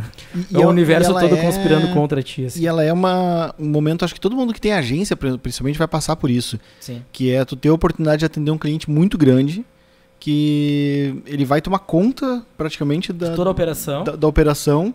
E se um dia ele cancelar, ou quando ele cancelar, tu vai ter que cortar muita gente mesmo. E é muito comum a gente ouvir isso, né? Sim. Saí da agência porque o cliente lá, X, ou o cliente que eu atendia cancelou. Sim. Uhum. E é normal tu passar por isso, só que é arriscado, né? E isso é um aprendizado, né? Porque naquilo que a gente estava falando, né? Errando e acertando, esse foi um grande aprendizado para mim, porque eu não jamais faria, ainda mais eu que sou advogado, jamais faria de pegar uma conta dessa sem ter um contrato muito seguro, né? E jamais pegaria sem ter pelo menos um capital de giro de 3 meses para operar com o time sem depender do FII mensal. Então, se o cara quer me pagar um FII mensal de 100 mil, eu tenho que ter 300 mil no caixa para poder... Olha que coisa engraçada, né? Como funciona. O negócio é muito estranho, porque tu não vê isso aí de fora. É uma coisa que tu vê quando tu tá dentro. Para eu ganhar 100 mil por mês, eu tenho que ter 300. Olha o que eu tô dizendo para vocês. Para eu faturar, não é nem ganhar, porque tem que pagar o custo. Né? Tem imposto, tem custo de operação, né? Eu faturar 100 mil, eu tenho que ter 300 mil de custo para poder bancar a minha operação, independente das adversidades que possam vir a acontecer. E tu sabe que os colaboradores não tem nada a ver com o risco que tu tá tomando lá. O risco é teu. Literalmente o risco é teu. E pra mim foi um grande aprendizado, uma grande decepção, né? Foi bem quando a minha filha nasceu, cara. Foi bem traumático, até hoje eu guardo pra mim. Mas assim, um momento traumático, assim, que eu me ergui, assim, de uma forma muito rápida. Em 4, 5 anos eu já tava tocando como diretor comercial de uma multinacional e já tava me erguendo, já tinha pagado todo o passivo, já tinha me erguido e já tava alçando novos projetos. Foi daí que eu comecei a Kaizen. Acho que foi 5 anos depois disso que eu comecei a Kaizen como projeto e até hoje venho tocando ela aí com bastante sucesso, graças a Deus, né? Mas dos negócios que tu te envolveu ou criou, Kaizen com certeza é o maior sucesso. O que eu sou pai, vamos dizer assim, mesmo. É que os outros eu participei, né? Vamos dizer assim, a própria ReWeb, que é uma empresa que também é multinacional, eu fui diretor comercial dela há 5 anos. A ReWeb é uma empresa que era do Jorge, sempre foi do Jorge. O Jorge tinha os sócios mais ou menos como os empregados bem pagos, entendeu? E aí lá dentro eu não tive papel nenhum na parte, até porque eu não gostava da operação, não gostava do jeito que faziam. Achava que era muito aquele negócio de fábrica fordista, sabe? Uhum. Tipo assim, muita gente enfileirada fazendo a linha de produção. Linha de produção. E uma relação muito ruim com os colaboradores, que eu acho que é muito ruim, e isso foi um outro aprendizado que eu tive depois. As pessoas que tu trabalham, se tu não tiver uma boa relação com elas, ou tu termina e busca uma pessoa que tem uma boa relação, ou tu não, ou simplesmente tu melhora. Tu não pode manter uma relação ruim no longo tempo, porque isso tem um custo muito alto, entendeu? Tanto para a empresa em si, quanto para o teu patrimônio. Então, o aprendizado que eu tive lá dentro foi isso, coisas que eu não deveria fazer, né, durante esses 5 anos que eu trabalhei lá. E de lá também, claro, eu alavanquei o faturamento deles, assim, uma empresa que faturava, quando eu entrei lá, 40, 50 mil, em uns 3 anos já estava faturando 1 milhão por mês. É muito dinheiro para uma agência de small business. Não é normal uma agência de small business faturar isso tudo por mês. E também acabou que contratou muitas pessoas, né? Passou por um momento muito difícil durante a crise também. Contratou muita gente, tomou muita trabalhista também. A empresa sofreu bastante. Mas foi uma experiência legal que eu tive, que eu aprendi muita coisa. Esse talvez seja o pior, né, dos males do small business, que é a operação sempre muito inflada, né? Muito inflada. Tu pega hoje uma agência que trabalha com large accounts, o cara tá com 5 a 10 colaboradores cuidando de uma conta que paga 1 milhão. Aí o cara tá com contas de 1.000, 2.000 reais por mês ali, tá com 100 funcionários. E aí, tipo, a margem de lucro é menor. Vamos ser bem honestos, né? Quem sabe de gestão sabe. Margem de lucro menor, risco trabalhista extremamente alto, né? Margem de lucro baixa, e tu é interpretado como patrão da mesma forma. Não tem diferença nenhuma. A galera vai olhar ele não enxerga a diferença. Ele diz assim, mas o cara lá da Press House fez isso pra galera. Cara, a gente não tem dinheiro pra fazer isso porque não tem lucro. Se tu pegar a margem de lucro... Cara, assim... Mas a galera olha pro faturamento, né? Mas faturamento. Mas tá faturando 1 milhão aqui, como é que não tem... Não tem lucro, cara, pelo amor de Deus. Aí o que eu gostava de ver, eu até brincava com eles assim, eu fiz uma brincadeira, né? Vou chamar todo mundo pra ser cooperado da Small Business. Por quê? Porque eles vão ver o lucro. Porque o cooperado, ele vê o lucro, né? Aí todo mundo não é mais dono, é cooperado. Cada um tem uma fatia da empresa lá. E aí no final do ano, mas é só isso? Ah, tu tá vendo agora porque eu tava sem de mau humor? Tu tá entendendo agora? Pois é, ainda faz porque gosta, né? A gente faz isso aqui porque gosta. E por que mesmo assim... Paixão, cara. Eu acho que é paixão, porque não tem nada que justifique isso, sinceramente. Na época, hoje eu vou te dizer, né? Hoje tá super bem, é outra história, né? A gente tá muito bem. Mas quando tu tá ali entre os 3 primeiros anos da empresa, se tu não tiver gostar muito daquela incomodação, velho, tu larga fora. Porque não é nenhuma certeza que vai dar certo, né? Zero. Se tu tá passando por um momento difícil, os 3 primeiros anos, mas tu sabe, não, eu vou fazer isso aqui, mas eu tenho certeza que lá na frente vai dar certo. Eu vou ter clientes maiores, ou eu vou ter uma... Mas não tem essa certeza. Não tem essa garantia. Isso é um grande problema do modelo... É um problema de qualquer negócio, né? A imprevisibilidade do que vai acontecer, né? As pessoas gostam de falar de análise preditiva e tal, mas assim, ninguém previu a pandemia, mesmo a pandemia sendo evidente, e a pandemia sendo documentada, né? Por outros documentários, o próprio Bill Gates falava sobre a possibilidade iminente para a pandemia e tudo. Pandemia o quê? Vai ter pandemia. E aí aconteceu a pandemia. A pandemia acontecendo, tem muita gente que não acredita. É negacionista. Não tem pandemia. A gente tá agora aqui. Tu imagina tu ficar só na teoria, não tem como. Não tem. Eu fico, cara, assim, eu fico bem preocupado, assim, em termos de perspectiva de como as pessoas enxergam a realidade. É uma distorção muito grande da realidade. A gente está falando agora do processo de transição, né, do presidente americano. Como é um processo estranho. Eu nunca tinha visto algo parecido na minha vida. Tipo, o que foi aquela invasão do Capitólio? Bizarro. Cara, era a economia mais estável, era a democracia mais estável. E ela conseguiu ser abalada por uma divisão em função de um trabalho de fake news nas redes sociais. Olha o poder das mídias sociais, as pessoas ainda questionam o poder das mídias sociais. A gente consegue formar opinião, consegue fazer pessoas terem opiniões, acreditar em fatos que não são verídicos, né? Então a gente teve uma grande eleição aqui agora no Brasil que foi baseada em fake news. Eu não tava querendo falar muito sobre isso, porque trazer, vai que eles comecem a comentar aqui. Não, mas vamos comentar. Foi baseado em fake news. Foi presidente, porque... Mas há pouco tempo o presidente falou, não faz uma semana ele tava falando, não, mas a minha eleição também teve fraude. Ele falou isso, ele não tem prova nenhuma de nada, ele falou que tem. Não, então, a gente sabe, tem um poder, tem muito poder. E qual que foi de todos esses momentos difíceis aí, a gente falou bastante do começo, primeiros 3 anos e tudo, mas da tua carreira como um todo, onde é que foi o maior desafio? O maior desafio na minha carreira toda. Eu vou te dizer, eu ainda continuo achando que é o início, sabe? Porque o início é o momento que eu tava na faculdade de Direito, por exemplo, eu nunca imaginei que ia trabalhar com informática. Essa é outra história que eu já contei também em rede social. Algumas pessoas vão se lembrar, se alguém tá aqui já me segue, vai ver. Que é tipo assim, eu acho que vi esses dias um comentário em algum lugar sobre alguém falando, porque me dá um emprego, por favor. Acho que era um meme do me dá um emprego, por favor. E aí eu comecei a falar assim, cara, mas nunca ninguém dá nada pra ninguém. Essa é a realidade, né? E eu contei a história de como eu consegui meu primeiro emprego dentro da faculdade, porque daquela situação de necessidade. Eu cheguei sem saber mexer em computadores na universidade. Eu não sabia. E hoje eu programo em 9 linguagens. E eu não sabia mexer em computador. Não sabia mexer em nada. Mas assim, não sabia nada. Não sabia porque tu não tinha acesso? Não tinha acesso, era família humilde do interior, a gente não tinha computador. Então quando eu cheguei na cidade grande não tinha computador. E aí a única oportunidade de trabalho que tinha na faculdade era uma bolsa de monitoria de informática. O que eu fiz? Me inscrevi mesmo sem não saber nada. Como um bom... Mas então tu já tinha vontade, pelo menos? Vontade tinha. Já tinha feito... Eu brinco que eu tinha feito naqueles cursos de suco de laranja e... que tu ganha um suco de laranja e um pãozinho, sabe? Uhum. Tu nunca viu isso aí? Que era os tipo do Senac, umas coisas assim. Sim. Aí o cara ia lá pra tomar um suco e comer um pãozinho no curso. E era um curso de introdução ao processamento de dados. Nunca vou me esquecer, porque eu fiquei horas tentando decorar introdução ao processamento de dados. Introdução ao processamento de dados. Já o nome já era uma barreira. O nome já era uma barreira pra mim. Que quer dizer era isso, IPD. Né? O que é IPD? Introdução ao processamento de dados. Introdução, claro que eu sei. Introdução ao processamento de dados. Eu ia ficar 10 dias falando isso. Mas aí foi aquele primeiro contato que eu tive, era Windows 3.11 na época.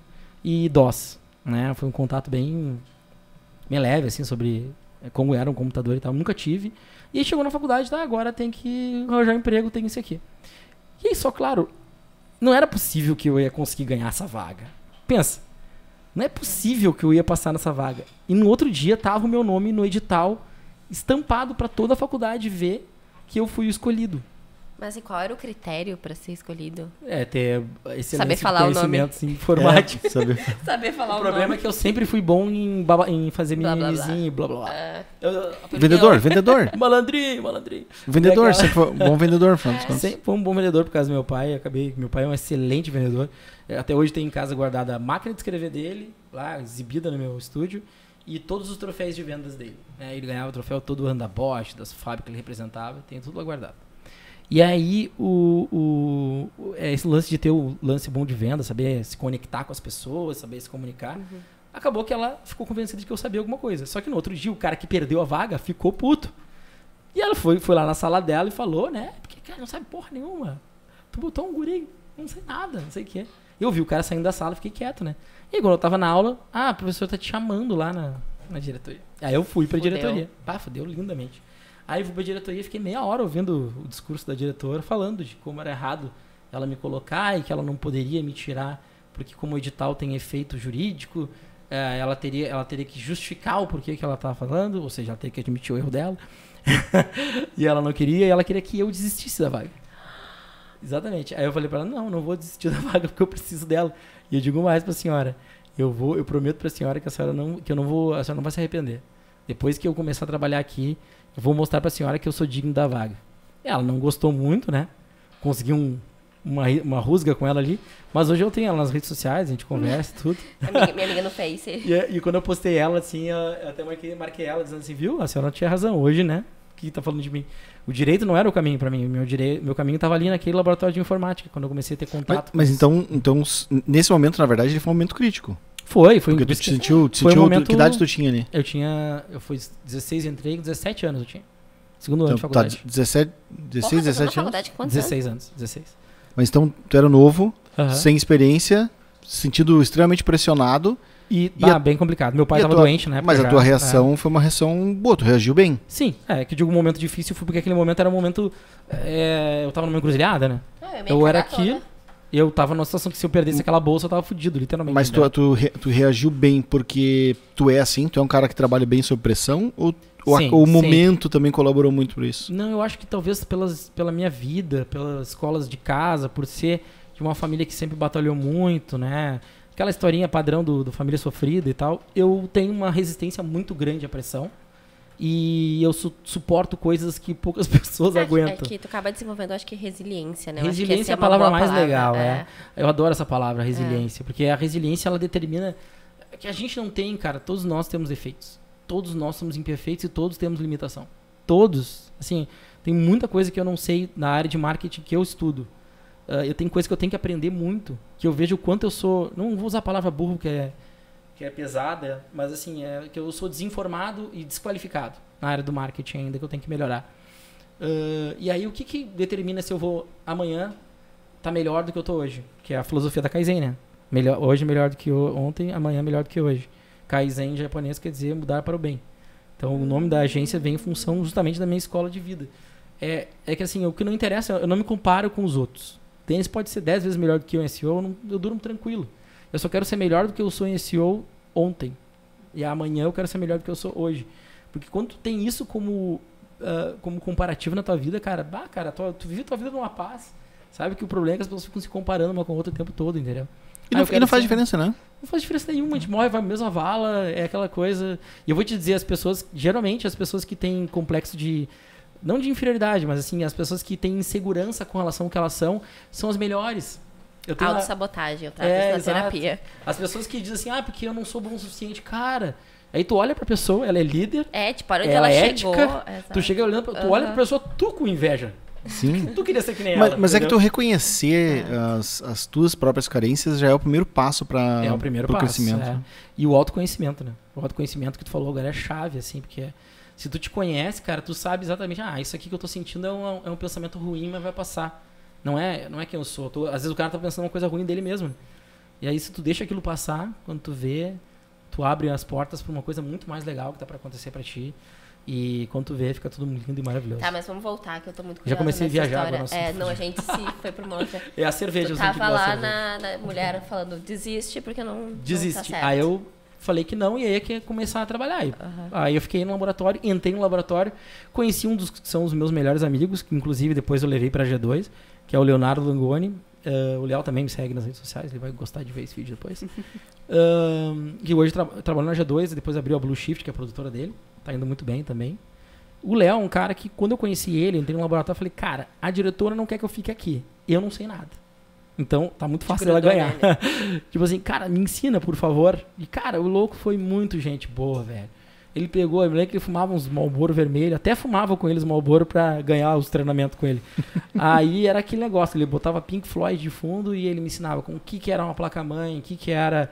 Aprendi tudo. Eu sei que depois de 3 meses eu sabia montar computador, sabia configurar Windows, configurar Linux, que pra mim era uma coisa totalmente nova, né?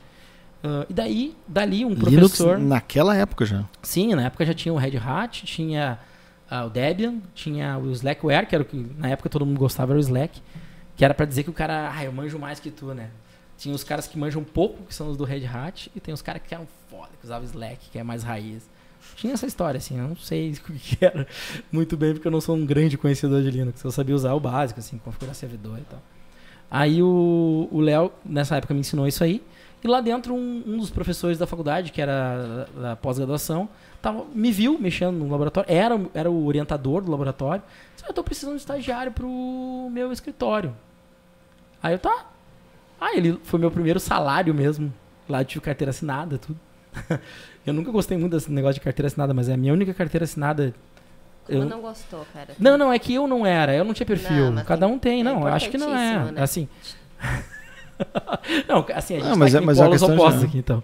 Porque assim, na minha visão, mas é que eu nunca, pra mim, eu não queria. É que tu quis dizer, pra ti, não fazia sentido. Não fazia sentido pra mim, eu sempre claro, quis. Claro. Eu sempre fui um cara que quis ser livre, nunca quis estar preso a nada, entendeu? Sim. Aí eu fui pra lá. Não é que tu é contra. Na Kaizen todo mundo tem carteira assinada. Todo mundo tem carteira assinada. Só quem é, por exemplo, externo e tem um contrato diferente de PJ. Mas aí o cara não tem compromisso de horário. É que pra né? ti é uma coisa que não faz sentido, com certeza. Sim. Agora, assim, na minha empresa, todo mundo tem carteira assinada, tem convênio médico e convênio odontológico. Eu dou pra todos eles. Tu não é contra a carteira. E nem é cobro, contra assinar a tua carteira. A minha Vamos carteira. Cancelar o Thiago, não, brincadeira. Me cancele, não é. Mas aí pode o pessoal da Kaizen que tá aí, pelo amor de Deus, me salve. O pessoal da Kaizen que estiver vendo aí, vocês têm a carteira assinada, né? Tá Pelo tudo amor de certo Deus. aí? Avisa aí embaixo, pelo amor de Deus. Comenta. Será que tem bastante gente da Kaizen assistindo? Não sei, porque não sei se Eu tá todo mundo Não, tu vai acessando. divulgar pra todo mundo, né? Depois eu vou divulgar, eles Vai vão sair ver. semana que vem. Comenta aí, quem for da Kaizen, dá um alô embaixo aí, conta aí conta pra o Thiago é um baixo. bom chefe, conta pra gente. Não, fala isso é pesado. Aí. Peraí, vou apagar esse comentário aí. Mas aí eu vou parando de onde a gente tava, né? Eu fui trabalhar no escritório, e aí o engraçado desse cara é que ele queria que eu fosse... Eu não vou falar o nome dele, né? Porque a história é um pouco... Não é muito positiva a favor dele. Aí ele chegou e me contratou assim, e eu tinha esperança que eu ia aprender direito, né? Pô, então agora eu vou ter dinheiro pra receber e ainda vou estudar direito. Pô, top. Que nada, ele queria que eu ficasse trocando, arrumando computador o dia todo. E aí, cara... Mas não alinhou isso contigo? Não alinhou isso comigo, mas ao longo do trabalho ele foi alinhando, né? E aquele negócio tu não vai abrir mão da grana, e eu acabei me adaptando àquela realidade. E é aquilo que eu disse, acabei me violando de certa forma, porque eu permiti que isso acontecesse. Mas a gente precisava da grana, né? Preciso da grana, preciso, aí fiquei. E aí fiquei trabalhando com ele um bom tempo. E tanto que virei sócio dele em umas tentativas de empresa dele que não deu certo. De desenvolvimento. E aí que entrou a história do desenvolvimento da minha vida. Que um dia eu tava lá trabalhando com os computadores e ele jogou uma bíblia do PHP na mesa, assim, e disse assim, cara, eu tenho uma universidade, que ele dava consultoria para universidades, que eu tenho que atender. E eu ganhava uma banana pra consultoria. E uma das coisas da consultoria é entregar um sistema. Cara, não tinha empresa. Nossa. O cara não tinha empresa de software. O cara não tinha nada. Meu, tu já imaginou a situação? O cara não tinha nada e entregou, prometeu na entrega. Aprende esse tal de PHP aqui, porque eu vendi um sistema agora. Não, mas fica tranquilo, tu tem 1 ano pra fazer. Ele falou, tá, não, agora eu tô bem tranquilo. Pra fazer um sistema, desenvolver um sistema acadêmico. Imagina o portal da Uniriter. Um portal da Luna, sim. O portal da Lu, aqui do Lu, registro acadêmico, tudo. A parte fica por trás também, né? Além do registro acadêmico. Eu sozinho, desenhei. Mas tu não fez? Não fez? Fiz até o dia que eu fui embora. Depois um cara continuou fazendo. O troço não tinha fim, meu. O troço era impossível de acabar. E tu ficou quanto tempo fazendo isso? Cara, eu fiquei 1 ano ainda trabalhando nesse projeto. Mas pelo menos tu aprendeu PHP daí. Foi aí que eu aprendi PHP, a minha primeira linguagem foi o PHP. Aí dali eu aprendi C++, aí foi indo Java, outras coisas. Porque o PHP é muito parecido, né? Em termos de estrutura, né? Claro que o C++ é muito mais complexo. Mas em função de estrutura matemática, tá? A linguagem matemática ela é muito parecida. Aí eu fui caminhando por esse lado, assim. Aí comecei a fazer freela. A sintaxe, né? Que chama. A sintaxe do PHP. A sintaxe. É um nome bonito. É só pra mostrar que eu sei programar também. É sintaxe. Sintaxe. Mas é isso aí. Uma coisa que eu não consegui entender até hoje é as linguagens modernas, né? Tipo Hub, essas aí que são parecidas com a linguagem humana. Eu ainda fico patinando lá no meio do código porque eu sou um cara muito matemático. Eu sou muito do C, assim. Entendeu? Então o Java vai bem. Eu aprendi também, mas daí... E aí, recentemente eu quis me aventurar no Python pra ver, que a galera tá falando bem. Alguma coisa cara, mas daí não deu, né? Não dá, acho que eu já tô velho pra esse negócio aí. Não consegui aprender também. Não consegui colocar o servidor de pé. Velho. Tu não tem. Quantos anos tem? Nem sei mais, 41. Tu não tem cara de 41. Eu peguei muito mais estrada de chão que tu. Eu nem sei mais. Eu nasci em 79, é 41, né? É, isso aí. Não, eu tenho 39, 41. Né? 41. Agora, esse ano, 41. Agora tu faz 42 esse ano. Isso eu aí. faço 40 esse ano. Em março agora, daqui a 2 meses tu faz um 42 já. Eu tô velho. Também. Mas a julgar pelo tamanho da entrada aqui, eu já tenho uns 46. Mas tu não tem cara de mais velho, tem cara de jovem. Foi bem pra ti, não te preocupa. Isso é porque é pouca cerveja. É. Cara, e olha só, a equipe de vendas me ligando, eu vou até desligar aqui, senão... Mas isso é bom, equipe de vendas te ligando. Não, eles me ligam todo horário. Ou é 7 perrengue? horas? Não, geralmente é pra autorizar alguma venda que eu não deixo. É que como eu barro muitos projetos agora, eles ligam pra mim e dizem assim, tá, mas esse aqui o cara quer fazer assim. Ah, esse aqui quer fazer assado. Não. Hoje, e tu é um cara muito mais comercial do que operacional? A minha veia fundamental sempre foi vendas, sempre foi. Eu virei um cara estratégico do meio pro fim da empresa. Né? Até do início pro meio, eu era comercial, embora tivesse background de gestão, eu estava alocado no comercial. Porque quando a empresa é muito pequena, ela precisa de um fluxo de vendas muito grande. Porque ali o comercial, basicamente, ele determina a sobrevivência da empresa. Então, assim, eu achava muito estranho, porque eu ia nos eventos do Google e olhava as outras agências que não tinham time de vendas. E eu não entendia aquilo. E aí eu começava a perceber que geralmente era um cara que era amigo do dono da Faber-Castell, sei lá. Aí o cara da Faber-Castell passou a conta para ele. E aí ele vivia em função daquele cliente. Então, os caras que tinham 2, 3 clientes, entendeu? E eu lá com 86, 180 clientes, eu tenho tudo isso aqui. Como é que eu faço, cara? Como é que eu vou criar um processo que funcione para os meus 180 clientes se eu não tenho um cara no mercado para olhar e ver que ele está fazendo bem? Cara, esse foi o meu maior desafio, cara, porque olhar para o mercado e não enxergar ninguém que faz o que tu faz é que nem entrar no mato com facão, entendeu? Tu entra cortando, então a quantidade de erro que tu comete é muito grande.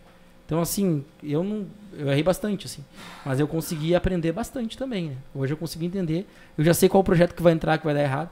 Se o projeto por cargas d'água não estava lá, estava de férias e foi aprovado, e ele vai dar errado, eu já aviso todo mundo. Eu digo, olha, esse projeto vai ser cancelado em abril. Eu tinha que fazer bolão, cara. Tinha que fazer bolão. Esse projeto vai acabar em abril. Não vai dar certo. Ah, não bota todo mundo assim, não, vai dar certo. Cara, não vai dar certo, não tem como dar certo. Porque eu consigo me colocar no lugar do cliente. E sempre que possível, claro que eu não gosto de contrariar toda a minha equipe, né? Porque se tu contrariar a tua equipe, tu pede o apoio deles. Agora... Viu? Não tá tudo nos escutando. Estão tudo ouvindo aqui, desligar. E eu não gosto de me colocar fora contra a equipe, porque a equipe, tu perde o apoio deles, que é fundamental. Eu não sou ninguém sem eles. Eu literalmente dependo do meu time pra tudo. Eu sou assim... eu não sei se eu sou uma grande coisa como líder hoje, mas acho que hoje eu sou melhor do que eu era antes. Aprendi muito nesses anos trabalhando com eles. Mas uma coisa principal que eu aprendi é essa dependência, esse elo de confiança que eles têm em mim e eu tenho neles. Então, se eles disserem, não, vamos tentar, a gente sabe que vai dar diferente, eu vou tentar. E se der errado, eu vou estar lá com a mãozinha pra eles e eu vou lá no grupo do cliente, quando o cliente cancela, e digo, só queria dizer que eu me responsabilizo por todos os erros. Eu, como líder, fico muito triste que não deu certo, entendeu? Porque, embora eu não seja o cara que foi lá e apertou o botão que deu a merda, vamos dizer assim, eu sou o cara que sou responsável pelo cara que apertou o botão. Eu não posso responsabilizar ele. E isso também faz que ele também me apoie cada vez mais. As pessoas acham que eu estou sendo conivente com a falha. Não, cara. Não. Tu é conivente com a falha se o cara erra contigo 2, 3 vezes e ele não muda. Agora, proteger ele do exterior não é errado. Proteger o exterior mostra que ele se sente seguro no ambiente que ele está trabalhando. Né? Eu não gosto dessa ideia de colocar o cliente contra o atendimento, por exemplo. Eu gosto da filosofia de colocar o cliente contra mim. É briga de cachorro grande. Né? E eu digo, a gente teve problema, a gente teve uma falha no nosso time, não cabe pontuar quem foi, a gente errou, a responsabilidade é minha, eu tô aqui para encerrar o contrato, fazer o que for melhor para ti. E aí acaba que os caras me respeitam por isso. Até porque ninguém erra de propósito, né? Não. Já aconteceu, tá? Não vou dizer que não. Já tive, mas eles são profissionais que já não estão mais lá com a gente. Já aconteceu do profissional realmente tá num momento ruim da vida dele. Mas todo mundo tá sujeito a isso. Eu também, sim, né? mas o cara não fez... Ele não errou de propósito. Vou viajar aqui pra perder esse cliente. Não, Ninguém isso não. fazia. O que já aconteceu. Vou ferrar assim, o Thiago agora. Isso não acontece. Eu tive uma situação pessoal, que eu tava numa situação muito ruim, pessoal, e eu não conseguia dar vazão aos problemas da empresa. E naqueles 2 meses, cara... eram 2 meses, assim, que parecia que... Anos. Não, era a imagem, tipo assim... Eu não sei como explicar, mas era um... A casinha pegando era um fogo universo atrás, paralelo. Exatamente isso. A casa pegando fogo, a galera se olhando, assim, e tudo incendiando na empresa. Porque eu não tinha condições, eu não estava bem. Como em alguns momentos eles não estavam. Só que quando uma pessoa que nem eu não está bem, a consequência é muito grande. Tipo... Que tu acaba sendo referência lá dentro. Referência até para as pessoas, assim. Uma das coisas que eu aprendi, por exemplo, que eu não posso ter opinião muito grave, assim. Eu e tu, que a gente pode falar, né, só fala merda, sei lá. Ou tu fala assim, Thiago, cala a boca, não fala bobagem. Se tu me der essa intimidade, a gente tiver uma relação de amizade, a gente pode falar isso. Dentro da empresa tu não pode. Dentro da empresa de jeito nenhum. Porque daqui a pouco eu ofendo uma pessoa e olha a posição que eu tô. Eu sou chefe dela, entendeu? Eu sou chefe do chefe dela. E a tua opinião, a tua palavra lá dentro, ela tem um peso muito maior. Grande, muito. Então eu digo, esse trabalho tá ruim. Cara, eu assim, já fiz isso. Já, não sou perfeito. Sim, porque a gente fala, né? Fiz de forma inconsciente. Tá ruim isso aqui. Se tu falar... A pessoa foi chorar, entendeu? Se tu falar no mesmo, exatamente o mesmo tom de voz de que um colega de trabalho, não muda vai nada. dar ruim. Vai dar ruim, isso. Porque o peso do que tu fala é muito maior do que outra pessoa. É pesado. E é difícil gerenciar isso e ter consciência disso para saber controlar, né? Eu fiz terapia de 5 anos para conseguir chegar no que eu tô hoje. Que eu considero que é o ideal, que é saber equilibrar entre não ser um cara também que não reage às situações, mas também reage de uma forma racional, inteligente e ponderada. Tá? Assim, hoje eu consigo ter uma situação muito crítica, eu levo para a sala, converso, tento entender e sempre procuro uma solução que não seja atritar. Tipo, não tá dando, vamos terminar a relação, se o problema é comigo, eu vou mudar, porque também às vezes a gente erra, né? E aí tu pensa assim, eu erro, e aí aquela pessoa que tá abaixo de mim, como é que ela vai se sentir confortável para chegar no RH e falar de mim? Já pensou nisso? Uhum. E aí hoje eu tenho essa visão. Eu enxergo isso, sabe?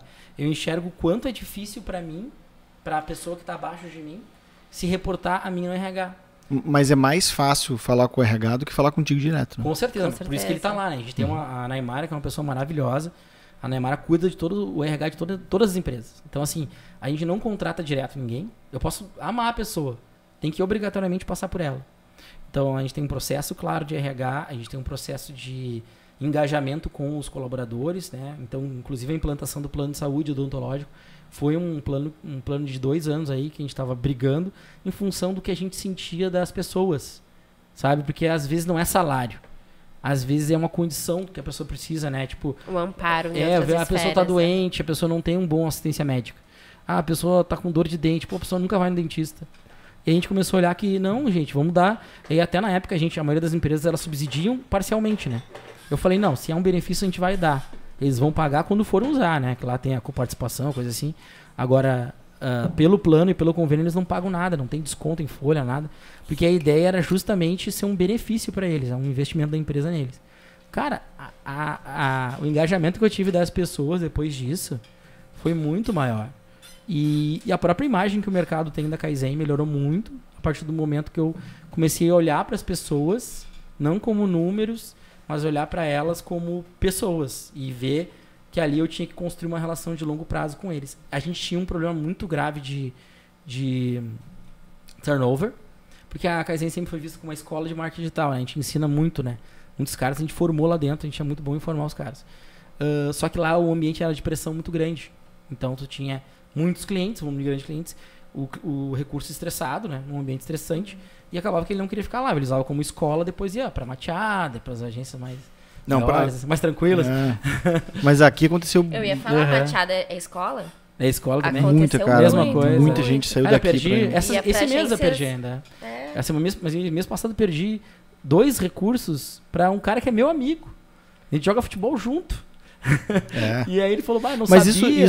Mas isso aconteceu com a gente aqui, de um amigo, que também, de uma agência, né, daqui de Porto Alegre.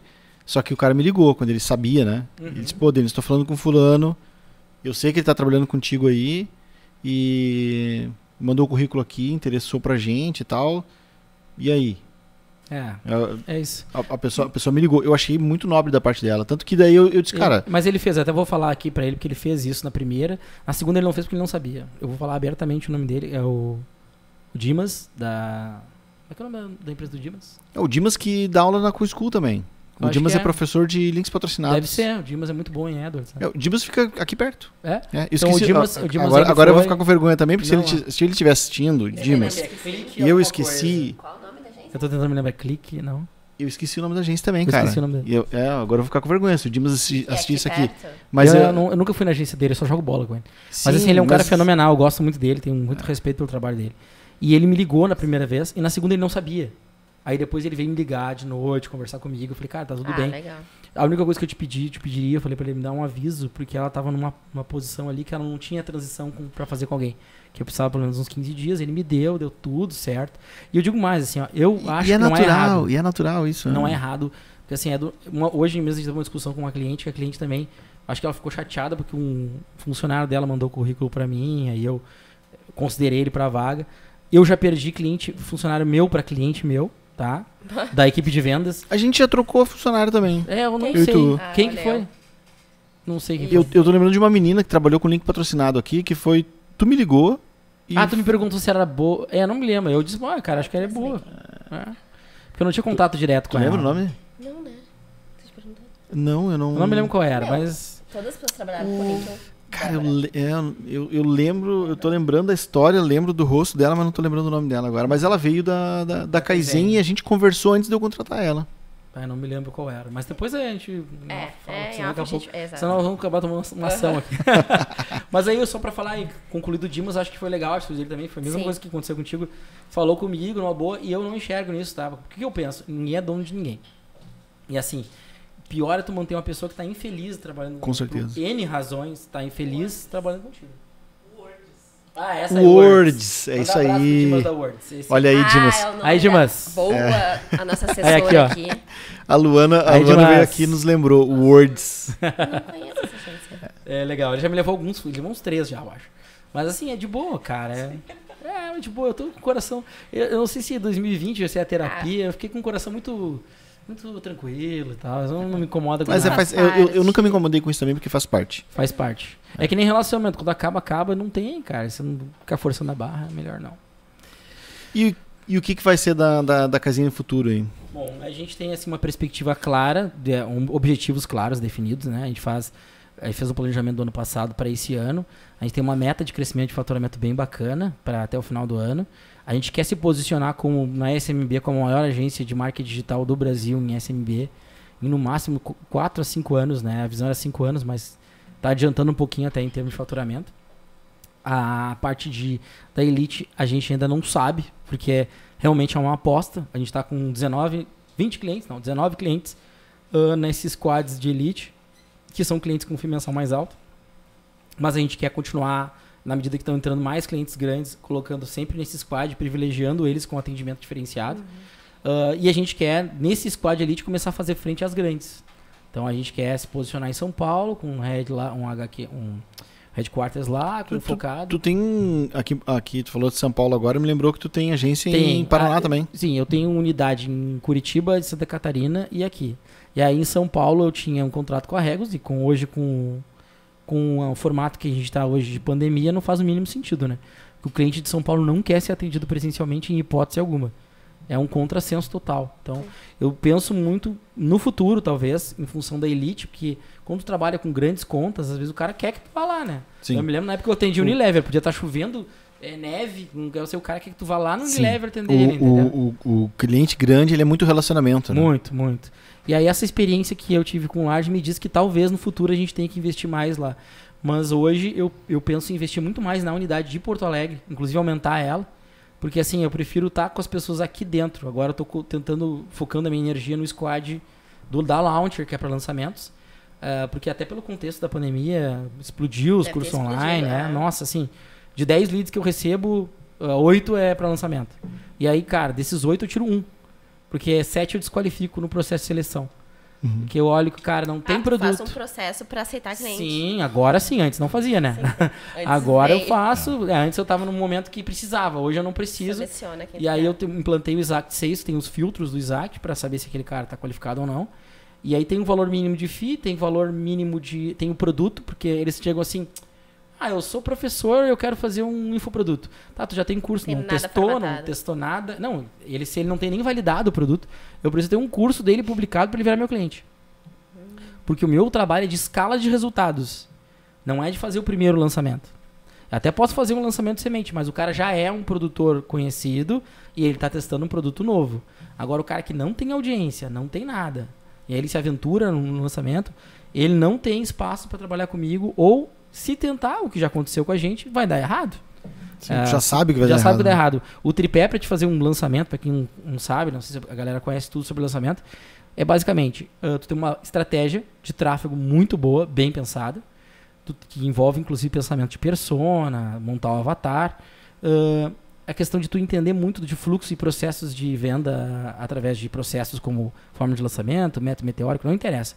Qualquer um que tu use, até o teu próprio que tu quiser customizar, tem que ter processo bem claro e bem definido. Então, o planejamento e organização cara, eu não faço nada sem ter, por exemplo, assim, 20 reuniões de planejamento para realmente botar o funil para rodar, porque senão o desperdício de dinheiro é muito grande. Até porque o lançamento tu vai lá e coloca 10 mil para rodar em pouquíssimos 5 dias.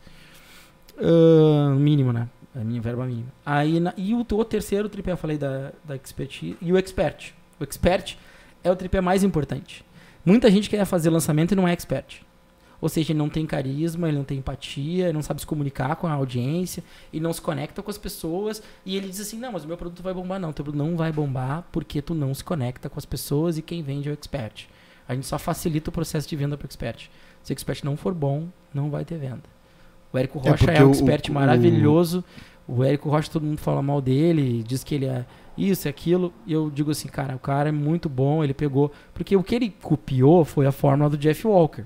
Ele trouxe a fórmula. Não sei ainda se dá pra dizer que ele copiou, porque ele pagou por ela, né? Ele licenciou ela no Brasil. Ele licenciou a fórmula do Jeff Walker, que ele adaptou muitas coisas tão bem diferentes nele hoje. Mas o tripé foi o que fez ele chegar no que ele tá hoje, é o expert. Ele é um cara maravilhoso comunicando com as pessoas. A visão que eu tenho desse mercado de curso, infoprodutos e tal, é que a maioria, o expert é muito maior às vezes do que o próprio produto. Cara, isso aí eu vou te dizer, o expert é o produto, na minha opinião.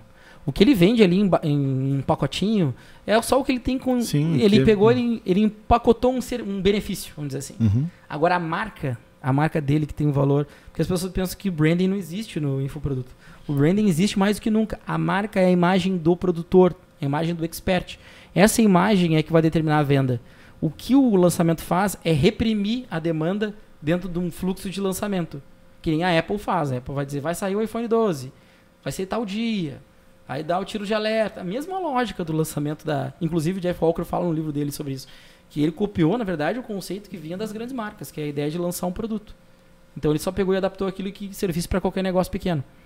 Então, inclusive escassez, né? Porque escassez, se tu quiser comprar um iPhone logo no lançamento, não vai conseguir, ter. Não tem filas para conseguir comprar. Então a ideia da escassez, todos os elementos que ele usou psicológicos, que são bem utilizados pelas grandes marcas, são elementos que não foi criado por ele só adaptou. Ele trouxe isso pro produto digital, porque ele precisava, né? Na história dele, não sei se tu ouviu, ele estava em casa desempregado há 3 anos, a mulher dele sustentando na casa, e ele não conseguia emprego mais no mercado que ele trabalhava. E tava aquela coisa, ele já estava no 3º filho, ele era o pai... Não, é que hoje é meio machismo, fala pai e mãe, mas ele fazia todo o trabalho que antes a mãe faria, né? E ele fazia todo o cuidado das crianças, fazia todo esse trabalho. E ele já estava chegando no ponto que ele estava com a autoestima dele muito baixa. Ele queria mudar aquilo, ele queria poder prover para a família dele. E aí ele começou a pensar nisso. Aí ele tinha lá uma lista com dicas de investimento que ele mandava, ele começou a pegar aquela lista e desenvolver o método dele. E aí ele só descobriu o que tinha criado quando ele foi num grande evento de marketing digital e ele contou para os caras o que fez. E os caras que eram os caras do marketing digital ficaram apavorados com a genialidade da ideia dele. Porque nenhum deles tinham conseguido fazer aquilo, fazer um resultado 10, 20 vezes maior em venda. E é tão antigo isso, cara, 90 e poucos, que, para te ter uma ideia, os primeiros clientes que explodiram com forma de lançamento, todo mundo pensa, deve ter sido curso online. Não, era cara vendendo CD, velho. Tinha um CD com não sei o que, coletânea online, que o cara vendia antes com um anúncio direto no Google. Ele foi lá e fez o lançamento e vendeu 160, em vez de vender 10. E aí ali eles começaram a entender como que funcionava o resultado da forma de lançamento.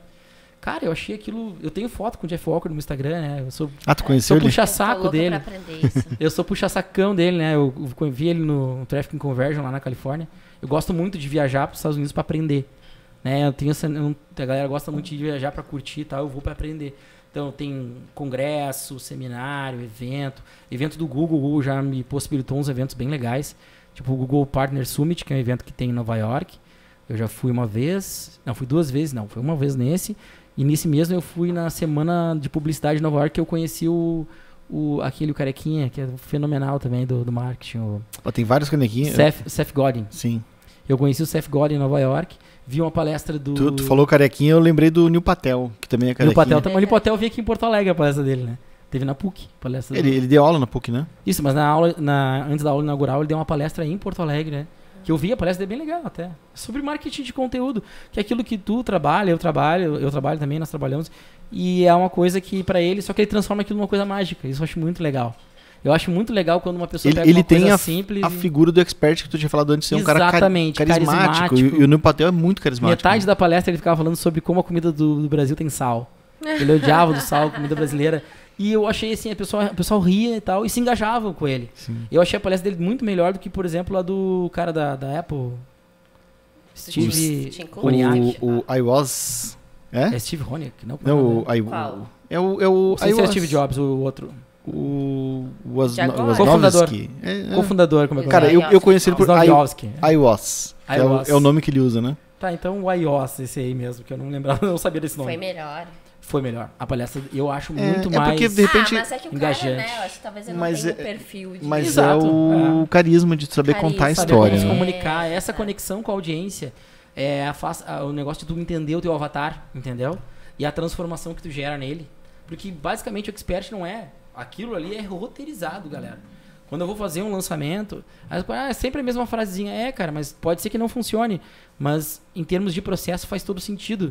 Tu tem que ter um roteiro dizendo o que vai ser o CPL 01, o CPL 02, como ele vai abordar, como ele vai terminar. A minha equipe é muito forte nisso, de estruturar o processo do lançamento. E eu, sinceramente, estou aprendendo isso. Eu sou um aluno deles. Eu tenho caras que trabalham comigo na equipe de lançamento. O Douglas é um cara fenomenal. Se estiver vendo, Douglas, um abraço aí. O Douglas é um gênio da parte de processo e ele me ensina muito de lançamento. Aliás, todo dia eu aprendo alguma coisa com alguém lá dentro. Eu sou grato por estar na Kaizen por isso. Tenho a oportunidade de conhecer outras pessoas que sabem mais do que eu em vários assuntos. E como é que tu seleciona? Como é que tu seleciona esse time para trabalhar contigo? Cara, o que a pessoa precisa ter? Eu não sou a pessoa que seleciona, né? Porque a gente tem um RH e tal, um processo bem detalhado com ela. Mas hoje fundamental é perfil. A gente valoriza muito mais perfil do que skill. O skill a gente entende que é uma habilidade que pode ser conquistada e ser construída. Se tu tem um profissional dedicado, um profissional que quer crescer com a empresa, orientado a resultado, que está na parede a gente pintou e escreveu todos os nossos valores, né? O cara que é orientado a resultado, que não gosta de mimimi, não gosta de fofoca. Esse cara é o cara ideal para trabalhar na Kaizen. Porque tipo assim, mas aí eu quero ganhar mais. Esse cara geralmente ele é obstinado, ele quer ganhar mais. Top, a gente implantou um modelo novo agora, cara. E o primeiro teste foi a Kaizen Elite. Onde a gente tem um valor fixo, por exemplo, se eu faturo 100 mil, por exemplo. 30% desse valor é o custo de equipe. Não interessa quanto me custe a equipe. Então, se eu dobrar o faturamento para 200 mil, vai ser 60 mil para a equipe. Se a equipe custa 30 mil, tô falando do bruto isso, né? Desconsiderando imposto, olha quantas coisas a gente está falando aí. Esses 33%, o que for da diferença do custo real para o custo projetado, é comissão para a equipe. Toda a equipe recebe aquela grana. Por que a gente fez isso? Hoje é o nosso primeiro trabalho que a gente está fazendo isso com a Elite, né? Porque é onde tem uma margem maior, é mais fácil de fazer. A gente implantou isso porque a gente viu que a gente criava inimizade entre o vendedor e o atendimento e a produção, porque ambos ganhavam comissão e a operação não ganhava. E a gente começou a ver, mas claro, faz sentido. O cara que está perdendo o cliente aqui é o comissionado, por isso que ele tá brabo. E o cara que não é comissionado, ele não fica brabo, porque, foda-se, vai ser esse, vai ser outro, tanto faz, né? Aí a gente conseguiu integrar eles numa unidade, todo mundo ganha se o cliente ganha e todo mundo perde. Legal isso. Cara, isso foi assim a jogada do ano, não foi o melhor movimento que a gente fez e deu muito certo, né? Principalmente quando tu estrutura bem estruturada. Aí o quanto que a reforma trabalhista ajudou nisso, em tu conseguir fazer essa... Ela flexibilizou algumas coisas, mas assim, ela dificultou algumas, tá? Eu vou dizer assim, por exemplo, o trabalho remoto foi um erro, na minha opinião. Porque eles criaram a existência do trabalho remoto, mas não regulamentaram isso direito.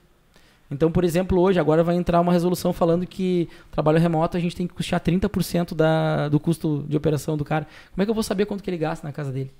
Até porque cada lugar é diferente. É totalmente diferente, não faz o mínimo sentido. Então o legislador agora está totalmente perdido com essa reforma. Eu acho que deveria ter sido feito de uma forma mais radical, mas claro que a colega não vai concordar comigo.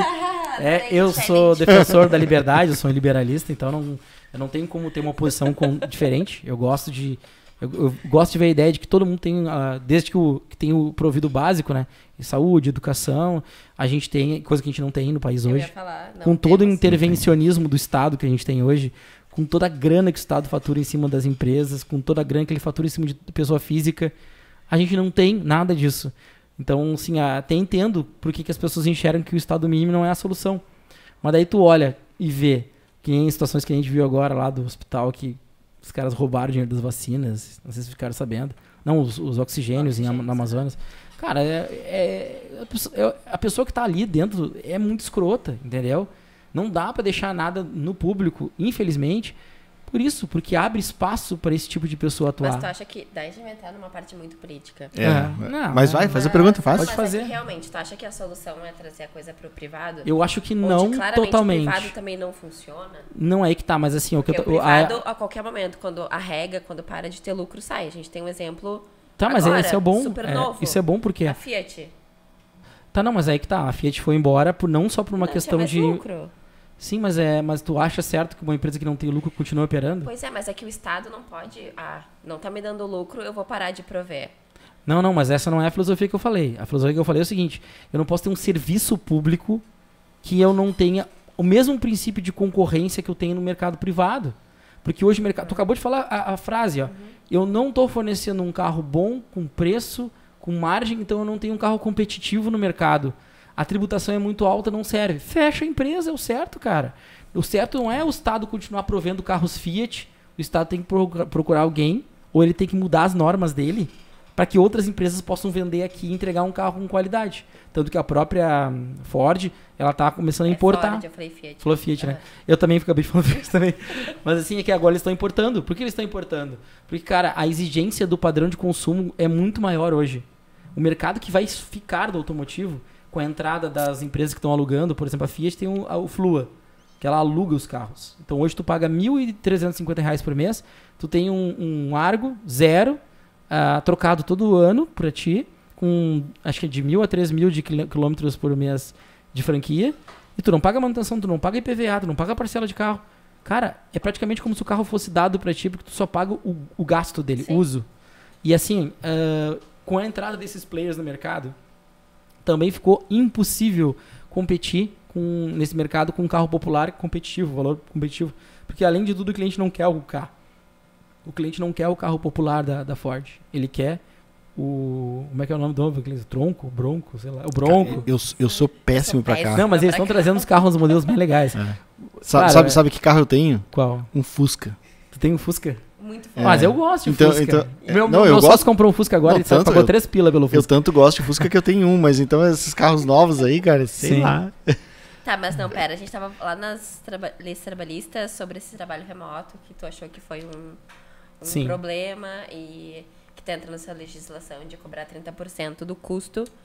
Na verdade é um PL, tá? É um projeto de lei. O problema não é, se eu entendi bem, e pelo menos é o que eu penso, o problema não é que seja a lei te obriga a pagar 30%. Eu acho até justo. O problema é que ela dá brecha para o que é 30%. Claro. E Esse é o problema. O pagar não é o problema. Exato, sim. O pagar nunca foi o problema. Sim, O problema sim. é tu pagar sem critério. Na verdade, é a mesma questão trabalhista de sempre, né? Porque Como assim, é que ó, tu vai saber? a lei trabalhista, Exato. ela seria perfeita para os empresários. Por quê? Porque ela estanca valores. Tipo assim, ó, ninguém tá aqui interessado numa ação trabalhista, por exemplo, não pagar 13º, férias, benefícios, que isso é óbvio. O problema é que a CLT, ela cria margem para eu, por exemplo, eu trabalhava 18 horas por dia. Só que não tem nenhum registro disso que ela não trabalhava. Aí o ônus de provar isso é da empresa. E isso eu acho um abuso, na minha opinião. Porque aí tu tá dizendo que eu tenho que... Tá legalmente instrumentalizando o Estado, dizendo que ele é mais confiável do que você. Isso é totalmente política. Porque na época que criaram essa lei, obviamente foi na época do Getúlio Vargas, ele era populista e ele dependia do voto do povo. Então ele criou a lei para instrumentalizar o povo e ele se manter eleito. Era um mecanismo político. Não era um mecanismo de PT, não era um mecanismo de esquerda. Não tinha nada a ver com... Hoje todo mundo fala como se fosse um discurso de esquerda. Mas não era um discurso de esquerda. Pelo contrário, é um discurso trabalhista que é um partido de centro. Os trabalhistas são um partido de centro. Eles queriam prover para o povo, mas não que o povo provesse por ele mesmo. Eu estudei filosofia, estudei sociologia na faculdade também. Tive um ano inteiro estudando, li Karl Marx, li economia, de tudo. E hoje eu vejo que tem uma distorção muito grande com relação a o que é esquerda, o que é direita, o que é centro. Virou uma coisa de Virou uma time, né? coisa muito confusa. Pra mim, Usando não é assim que um funciona. termo bem gaúcho, a grenalização, Grenalização da da política. É isso aí. Mas assim, resumindo a minha opinião, só com relação, eu não sou contra a Sim, CLT. sim, sim. Pelo contrário, eu só gostaria que a CLT fosse mais clara e objetiva. Por exemplo, 13º tem que pagar? Beleza. Não pode o cara vir no final disso e dizer... Porque eu já paguei ações trabalhistas, por exemplo. Vamos dizer, o cara tinha um salário de 3 mil. Aí a ação trabalhista ficou em 280 mil. Eu disse, mas o que foi isso? Como é que chegou em 280 mil? Aí tu vai olhar assim, não, porque isso aqui, falava isso aqui, e tu mostrava para as pessoas, porque não acreditavam. Porque isso está favorecendo ao enriquecimento ilícito, na minha opinião. Então a legislação ela trabalha para enriquecer de forma injusta as pessoas, quando ela deveria, na verdade, não fazer isso. Enriquece processando o chefe. Com certeza. Não. Acho que Eu tenho um amigo meu que é muito advogado, eu sou advogado, né, tu sabe? Eu tenho um amigo meu que é advogado trabalhista, ele tá rico e os clientes dele estão ricos só focando na área de TI, porque a área de TI é a área menos formal que tem. Sim. E aí a área de TI, como não é formal, fica assim de boca. Ah, não, então tá, me acerta as horas aqui que eu vou te pagar. Virou profissão. Virou profissão. Trabalha só com TI. E quem quiser trabalhar contigo, como é que faz? Qual é o perfil que tu contrata? Na verdade, eu falei um pouco sobre o perfil da pessoa que trabalha comigo, né? É um pessoal orientado a resultado, a performance. A gente tem vaga para mais de um perfil. Tem aquele cara que quer um pouco mais de estabilidade, o cara que é seletista. Tem o cara que quer trabalhar fora, em home office. Eu tenho alguns que é o que a gente chama de hoje de semipresencial. O cara vem uma vez na semana para dar um hands up com a gente, para ver como é que tá a pauta e vai embora para casa trabalhar na casa dele. Esse cara é pejotizado total, porque não faz o mínimo sentido, né? Não controla hora nem nada. O cara tem uma empresa e presta serviço e muito provavelmente presta serviço para outras empresas também, tá tudo legal, não tem problema. E tem o cara que é o CLT, que gosta de estar lá em horário e gosta de ter todos os benefícios, a gente também tem esse espaço. No perfil do CLT, o que a gente quer é um cara focado na empresa, que é dedicado com os resultados, a gente promove remuneração variável para ele também se motivar com os ganhos da empresa. A ideia é tornar, de forma que a lei nos possibilite, porque no Brasil é difícil de fazer isso, tu pegar e ter uma legislação em que o teu funcionário também é teu sócio, de certa forma. Ele tenha ganhos variáveis que dobrem o salário dele e digam, pô, eu tô ganhando bem melhor agora e tô ganhando porque a empresa está vendendo bem. Não aquela visão... Não aquela visão que a gente tinha antigamente. Eu era pobre, eu sei disso. Eu vim da classe social mais baixa que vocês podem pensar, cara. Minha mãe era professora de ensino público fundamental de colégio estadual, que é mais barato, que paga menos que colégio municipal, entendeu? E aí a visão que eu tinha, assim, era isso. A gente é empregado e o patrão vem aqui e a gente não ganha nada e ele vem passear de carro importado aqui na frente. E quanto mais a empresa ganha, mais rico ele fica e eu mais pobre. E eu não tenho essa mentalidade. A minha mentalidade é que a pessoa sinta. Se eu tô ganhando bem, ele também tem que sentir no bolso dele que ele tá ganhando também. Só que o que eu enxergo muitas vezes é que algumas pessoas não querem isso. Alguns perfis são aquele cara que só quer um emprego por bater o lápis 18 horas, liga, bate o cartão. E esse perfil eu não quero mais. Esse perfil eu não quero mais. Eu já venho batendo nos meus sócios no bom sentido. No sentido, a gente não vai mais trabalhar com esse perfil. Porque eu prefiro ter uma pessoa. Eu preciso ter menos pessoas mas tem uma pessoa que ela é orientada a resultados e ela quer ganhar mais. E ela sabe do esforço que ela vai ter que empreender para isso. Recompensa sobre isso. Isso, tipo, uma das coisas que me incomoda muito é falta de adesão a treinamento. Eu acho isso foda, porque assim, teve uma época que a gente pega uma semana inteira na Kaizen e para. A gente chega a perder cliente por causa disso, mas eu faço. A gente parou a semana inteira na empresa, trouxe o atendimento de Santa Catarina, o de Curitiba, trouxe todos os vendedores de fora, botou todo mundo lá dentro e fez um treinamento de uma semana in company. De tudo, processo, marketing, o que é Google, o que é SEO, passo a passo para cada um. A gente fez isso, Porque a gente parou a empresa. Entre aspas, tu perde uma semana, mas tu ganha na produtividade. Esse era o objetivo. E o que a gente observou nesse treinamento? Algumas pessoas se engajaram e subiram num nível lá em cima, já estão virando gestor de área. E outras pessoas simplesmente nem participaram do treinamento. É um filtro, né? Às vezes tu olhava lá, tava no filtro. YouTube assistindo... E aí tu pensa assim, o que eu vou fazer pra uma pessoa dessa, né? A lei tá toda a favor dela, nesse sentido a gente tem que concordar. Isso tu não tem como discordar de mim. A lei, ela é totalmente benéfica no sentido de que eu não posso punir ele por ter uma conduta errada. Só se realmente ele faltar ao trabalho, se ele... Eu não posso punir ele por não entregar resultados. Exato. Ele tem uma matriz de responsabilidades ali, né, definida, o que é o trabalho dele lá dentro, mas às vezes aquela matriz ela não é suficiente, tá? Eu vou te ser bem sincero. Não, com certeza. Em nível jurídico, eu vou te falar, em nível, não sei se eu tô falando certo, mas em nível jurídico, aqui a gente pode falar tudo errado, mas em nível jurídico, eu acho que não tem, nenhuma empresa está bem protegida quando a gente está falando de cobrar performance, eficácia do colaborador. Se a gente levar isso pro serviço público, gente, se levar pro serviço público é uma piada, né? Vamos lá. Sim. Serviço público, assim, ó, o cara não trabalha, não faz nada, não tô dizendo que todo servidor faz isso, tá? Tem muito servidor que é extremamente profissional, mais dedicado que os outros, mas eu já vi casos de promotores e procuradores, cara, que entram de manhã, bate o cartão, sai e só volta no final do dia pra bater o cartão. Isso é um desrespeito muito grande, cara. Tem muito caso. A grande diferença é que, no final das contas, no mercado privado, esses caras é demitido, né? E esse é o ponto que eu quero expor pra ela, porque se for privado, pelo menos sem competente, se tu não tem preço, cara, tu vai ou quebrar ou tu vai se perder o emprego. Eu só queria a mesma situação pro servidor público, que fosse justa. Se ele não cumpre a parte dele, ele também teria que ser desligado. E ele não poderia ter um regime de previdência diferente. 100% de acordo contigo, 100%. O regime de previdência do servidor público é um absurdo, ele ser diferente do trabalhador normal. Não deve valer para deputado, para vereador. É a mesma coisa. Esse regime estatutário é uma piada, né? Exército. Militar também. Militar, toda essa galera. Daqui a pouco vai começar uma guerra aqui embaixo. Um monte de posto. Toda essa galera que não faz porra nenhuma. Vocês não fazem nada. Ganhando uma grana. Pra seguir a Kaizen, qual é que é o... Como é que faz pra seguir a Kaizen aí? Dá o serviço aí, endereço do site, redes sociais. Acessem www.agenciakaizen.com.br ou entrem no Instagram Digital Kaizen, @DigitalKaizen. E aí lá vocês podem entrar em contato conosco. Por favor, acessem nosso site. Vocês estão contratando hoje? Tem vaga aberta? Estamos com várias vagas. Eu tô com uma vaga para cliente, talvez não. Não tanto. Cliente, a gente tá bem chato com o cliente. Olha só. Mas para equipe, nós estamos procurando um copywriter para Porto Alegre. Inclusive, eu deixei um post hoje no Facebook, que foi compartilhado já para algumas pessoas, falando sobre a vaga, que basicamente é para mandar um e-mail para mim, Thiago@agenciakaizen, com uma carta de vendas dizendo o porquê que eu devo te contratar. Olha, ótimo processo. Gostei. Então eu fiz isso aí, postei no Facebook hoje, estou esperando a galera aí se manifestar, porque a gente está buscando um cara para fechar, né, o nosso squad de lançamento. Hoje a gente trabalha já com um copywriter muito bom, só que esse copywriter ele tá para sair.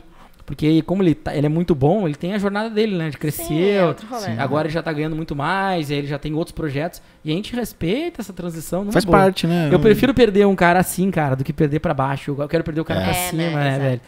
E aí... Se tu perde ele pra cima, significa que ele colaborou contigo muito tempo, aprendeu lá, né? A jornada foi uma jornada positiva. Cara, é um cara...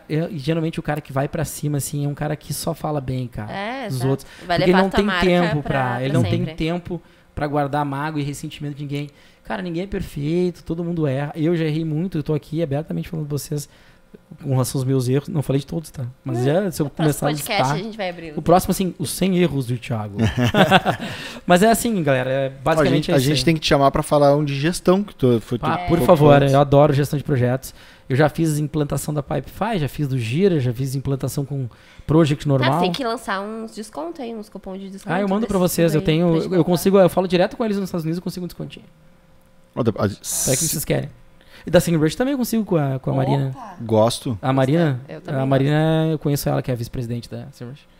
Eu conheci ela lá, eu fiz o treinamento da SEMrush em New Jersey, que tem o escritório deles em New Jersey. Pô, fui lá conhecer. Gosto muito de SEMrush. A SEMrush é muito boa, eu também uso. Tá, Mas eu uso voltando mais. rapidinho, as vagas abertas na Kaizen. Essa de copywriting, a gente tá com vaga de growth hacker, né? Que a gente chama de growth hacker, um analista de Google e Facebook, bem dizer. Só que um cara um pouco mais orientado a experimentos, né? E essa vaga tá aberta também, a gente tem 2 vagas nesse sentido, tá, galera? 2 de growth. Atendimento sempre tem vaga, cara. É raro não ter, assim, porque como o comercial cresce muito, a gente vende na média de 20 a 25 projetos por mês. E aí esses projetos vão se escalando. Acaba sendo, tá sempre precisando. Sempre tá precisando de atendimento, porque hoje a gente já tá planejando o próximo squad do mês que vem. Então tem sempre a necessidade de estar contratando mais gente. Então, se quem quiser, manda e-mail para rh@agenciakaizen.com.br, aos cuidados da Naimara, que é uma pessoa maravilhosa lá. Manda um beijo, Naimara, se ela estiver vendo aí. Que ela vai com certeza receber vocês muito bem lá, fazer uma pré-seleção. E assim que tiver encaixar em um perfil de vaga, eles vão chamar vocês para trabalhar lá. A gente não está num período de diminuir a equipe, pelo contrário, a gente quer aumentar a equipe dentro dos parâmetros que a gente espera de perfil profissional. Que massa. Quer repetir as tuas redes sociais e como é que a pessoa te acha? Então, pessoal, mesmo que o pessoal não goste muito, o meu é @Thiago Flores Dias, @Thiago Flores Dias. E no Instagram, no Twitter, em tudo. @Thiago Flores Dias. Eu confesso que eu achar estranho, talvez não, com certeza não define. Mas depois que tu explicou o motivo, eu achei muito legal. Acho que faz total sentido. A história no copy, ela é mais importante que tudo, né? Com certeza. Mas é uma história verdadeira, pelo menos, né? Mas eu acho incrível como a história é um elemento de marketing muito legal, né, cara? Eu conheço tantas pessoas que a gente tem um rótulo, a gente define uma visão sobre elas, e depois que tu ouve a história delas, é incrível, né, cara? Com certeza. A percepção muda completamente. É um pouco do que eu quero com esse podcast aqui. É contar histórias. Contar histórias e inspirar pessoas. Esse é o nosso lema aqui, justamente por isso, né? Porque a história ela te faz enxergar as coisas com outro ponto de vista. E eu espero também muito de quem está assistindo ouça as histórias, se identifique muitas vezes com dificuldades que tu passou, ou se enxergue num momento muito parecido que tu estava na tua vida e enxergue que seja possível, né? Só de participar, esse é o segundo que eu tô participando, eu já fico assim, eu saio muito inspirada. É muito legal isso, muito massa. Muito massa. Eu acho que conhecer pessoas é uma das coisas que mais... eu também, legal, as coisas que mais me satisfaz. É por isso que eu dou aula, né? Eu dou aula em 2 universidades, mas é quase pro bono. É só pra ter contato com pessoas. Eu acho isso muito legal. Eu dou aula também há 10 anos e eu aprendi muito em sala. E eu vou aqui compartilhar mais uma coisa que eu já falei com alguns alunos do Denis e é só elogios, cara. Olha aí. O Denis é incrível. Ele é o meu melhor chefe. Pronto. Quantos ela tem? Eita, desculpa, não. É o meu melhor chefe, só tem um. Deixa o Luciano ouvir isso aí, quero só ver. Tem o Luciano também. Olha aí. Eu te amo, Carol, eu também te amo. Mas o Denis tá aqui, ó. Muito bem. Recadinhos finais aqui para quem tá assistindo a gente no YouTube, tem o canal Matiada Podcast no YouTube. Assina, deixa teu like, compartilha, pra gente é muito importante. Manda isso, se tem alguém que tu acha que ia gostar da nossa história aqui, manda pra essa pessoa. Também a gente publica os cortes de segunda a sexta no canal da Matiada, todos os dias às 11 horas, com os melhores momentos de todos os podcasts aqui. A gente também está disponível em formato em áudio no Apple Podcast, Spotify, Google Podcast, Deezer e todos os outros principais agregadores, e também em blog.matiada.com/podcast para quem prefere o XML e assinar lá. RSS. Ainda tem gente que usa o RSS, né? Tem gente que usa. O RSS dá pra acreditar. Pois é, é um leitor. Eu tinha isso no meu computador. Eu tinha uma coisa no Google que era era direto isso. O Google Reader existia antigamente. O Google Reader, mas eu usava um desktop que ali tu cadastrava o XML e ele trazia atualizado todas as notícias. Isso. Era como se fosse um e-mail pra ler notícia. Entendeu? Eu uso hoje o Feedly pra fazer isso. Feedly, porque o Feedly é alimentado pelo RSS. Daí tu consegue acompanhar milhares de sites sem precisar ficar navegando site por site. Tu acessa só o Feedly e vai tudo lá. Show. É muito legal. É muito bala. Thiago, muitíssimo obrigado, cara, pela tua participação. Sério. E a gente te aguarda aqui para falar sobre gestão de projetos, com certeza. Chama a Luana Valeu. também. Valeu, galera. Obrigado, hein? Vocês são demais.